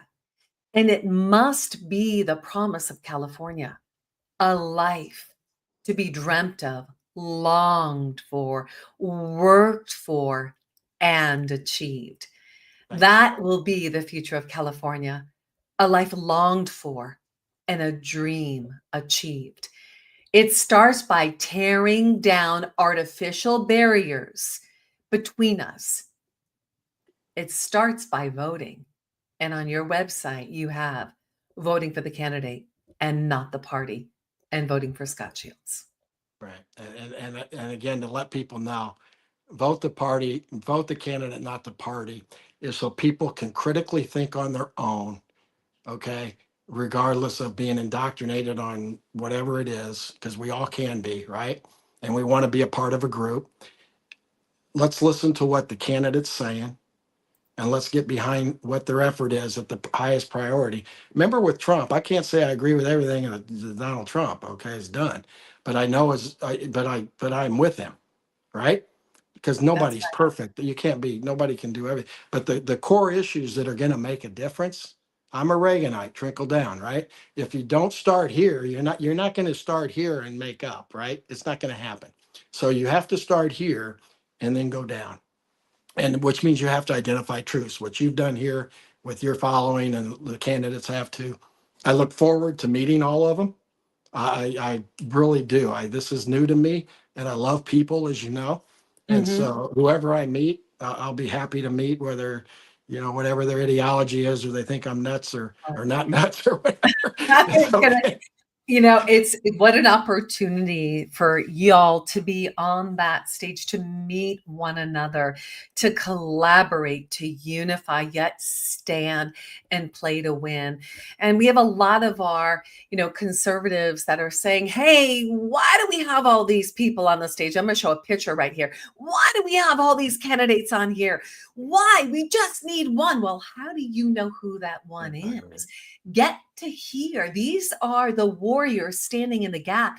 If it wasn't for the warriors that stood in the gap with the Take Our Border Back movement, we would not have reached the hundreds of thousands we reached, even internationally. So it is up to every single one of us to stand in the gap. Join Scott, join me, join Gretha, join Steve Hilton. Everybody you see there will be live. Now, General Flynn will be remotely with us. So there'll be a remote message from General Flynn because he'll be in Washington. But I'm telling you, this is the watershed moment. This is the moment for you and me and we the people to take our God-given power back. Scott Shields, thank you for being with us today. I'm going to see you on the other side. Tell me. And let me leave with this. I can't thank you enough for this interview. And I can't thank you enough for reading what you read about the dreams. If you lose your dreams, that's what atheist Marxists want to do too. They want to eliminate dreams. Boy, you can't, you always have to dream. That's part of your soul. That's part of your spirit. You have to dream of what's possible. And then you have to apply it. And sometimes when you apply it, you fail. Many times you fail. Many times you fall flat. But you get up because your spirit allows that, and you're not blaming others, because life is precious. Life is precious. So anyway, I'm going to go there, and thank you. And thank everybody. Oh, you're so good. You are amazing. I love you. God bless you. And I'll see you on November 8th. Come on. Scott Shields, guys, go and access, go to his website, go to shields4governor.com, and it's the number 4. Shields, that's SHIELDS. He certainly gave us some shields today. Shields4governor.com. Now, Scott mentioned something that I want to piggyback off of. We've got a dream. We've got a dream. If I would have stayed in the muck and the mire when I became that single mom of 3, almost died in my 3rd pregnancy, reliving a childhood of domestic violence, if I would have stood in the muck and the mire, and I would not have seen who I was in the eyes of the Creator, a human being, an amazing daughter of the King, if I wouldn't have had the dream that I was here for purpose, that God would use me for good, if I didn't have that dream, if I didn't see the vision, the Bible says where there's no vision, the people perish. The Bible says, write the vision, make it plain so that he who reads it may run with it. Because God gave me the dream, I'm here today. And if you're hearing my voice, you're here today because he's given you vision, because you have a purpose, and you've got a purpose today to make an impact on where you're planted in your city, in your county, in your state, and in this country. This is our home. And we get to take our power back. We get to take our California back, for those of you that are in this state. So an absolute honor to be with you today and to bring these warriors and their words today, their stand for truth, into this space. It's really funny this round, you guys. We've done 7 face-offs. And then we move into the Governor Showdown live in San Marcos, California on November 8th. Get your tickets, takeourcaliforniaback.com. But there's something really special about this showdown. Each one of them have been very significant. But I really believe what God is showing me is that something new is happening. Something new is happening in the state of California. That bear, when you saw that bear roar, when you heard that song, like God, putting God back in his rightful place. Things are going to shift. What Scott brought to light about Marxism, the ideology, the taking away what is God made, what is spiritual beings that we are. It is the killing off. That is not life. That is death. And we need to open our eyes and take action. We get to live. We get to live. We get to really live and create the vision and create the life. It's time. No more waiting. No more sitting on the fence. The time is now. You've been looking for a sign. It is here. It's time. It's time for you to take your power back. For we, the people, to take our California back, to take our states back, to take our country back, to take our republic back. Put God in his rightful place. 2 Chronicles 7:14, if my people who are called by my name will humble themselves, turn from their wicked ways, seek my face, pray, come to me, he says, the Lord, the creator that made you.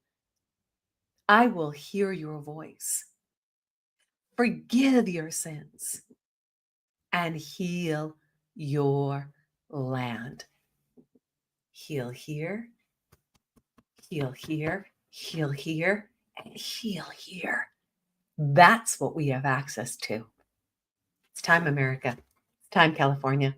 It's time for us, we the people, to take our power back.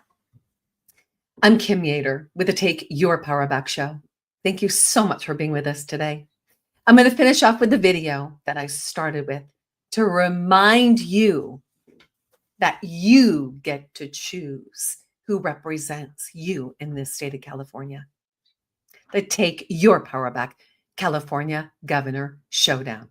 Get your tickets today. I'll see you there. God bless you. God bless America. I love you.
Thank you for joining us for the Take Your Power Back show. As Peak Performance Breakthrough Coach Kim Yeater speaks to other freedom-loving Americans that are making a positive impact in the world by standing in truth amid adversity. Listen in weekly and learn how to take your power back in your freedom, in your personal and professional life, in technology and creativity, and in your faith. Be encouraged, be inspired, be transformed as you step into your power and take action in your leadership and allow your voice to be heard. Together, let's take your power back. To sponsor and support the Take Your Power Back show, go to takeyourpowerbackshow.com. That's takeyourpowerbackshow.com and take your power back.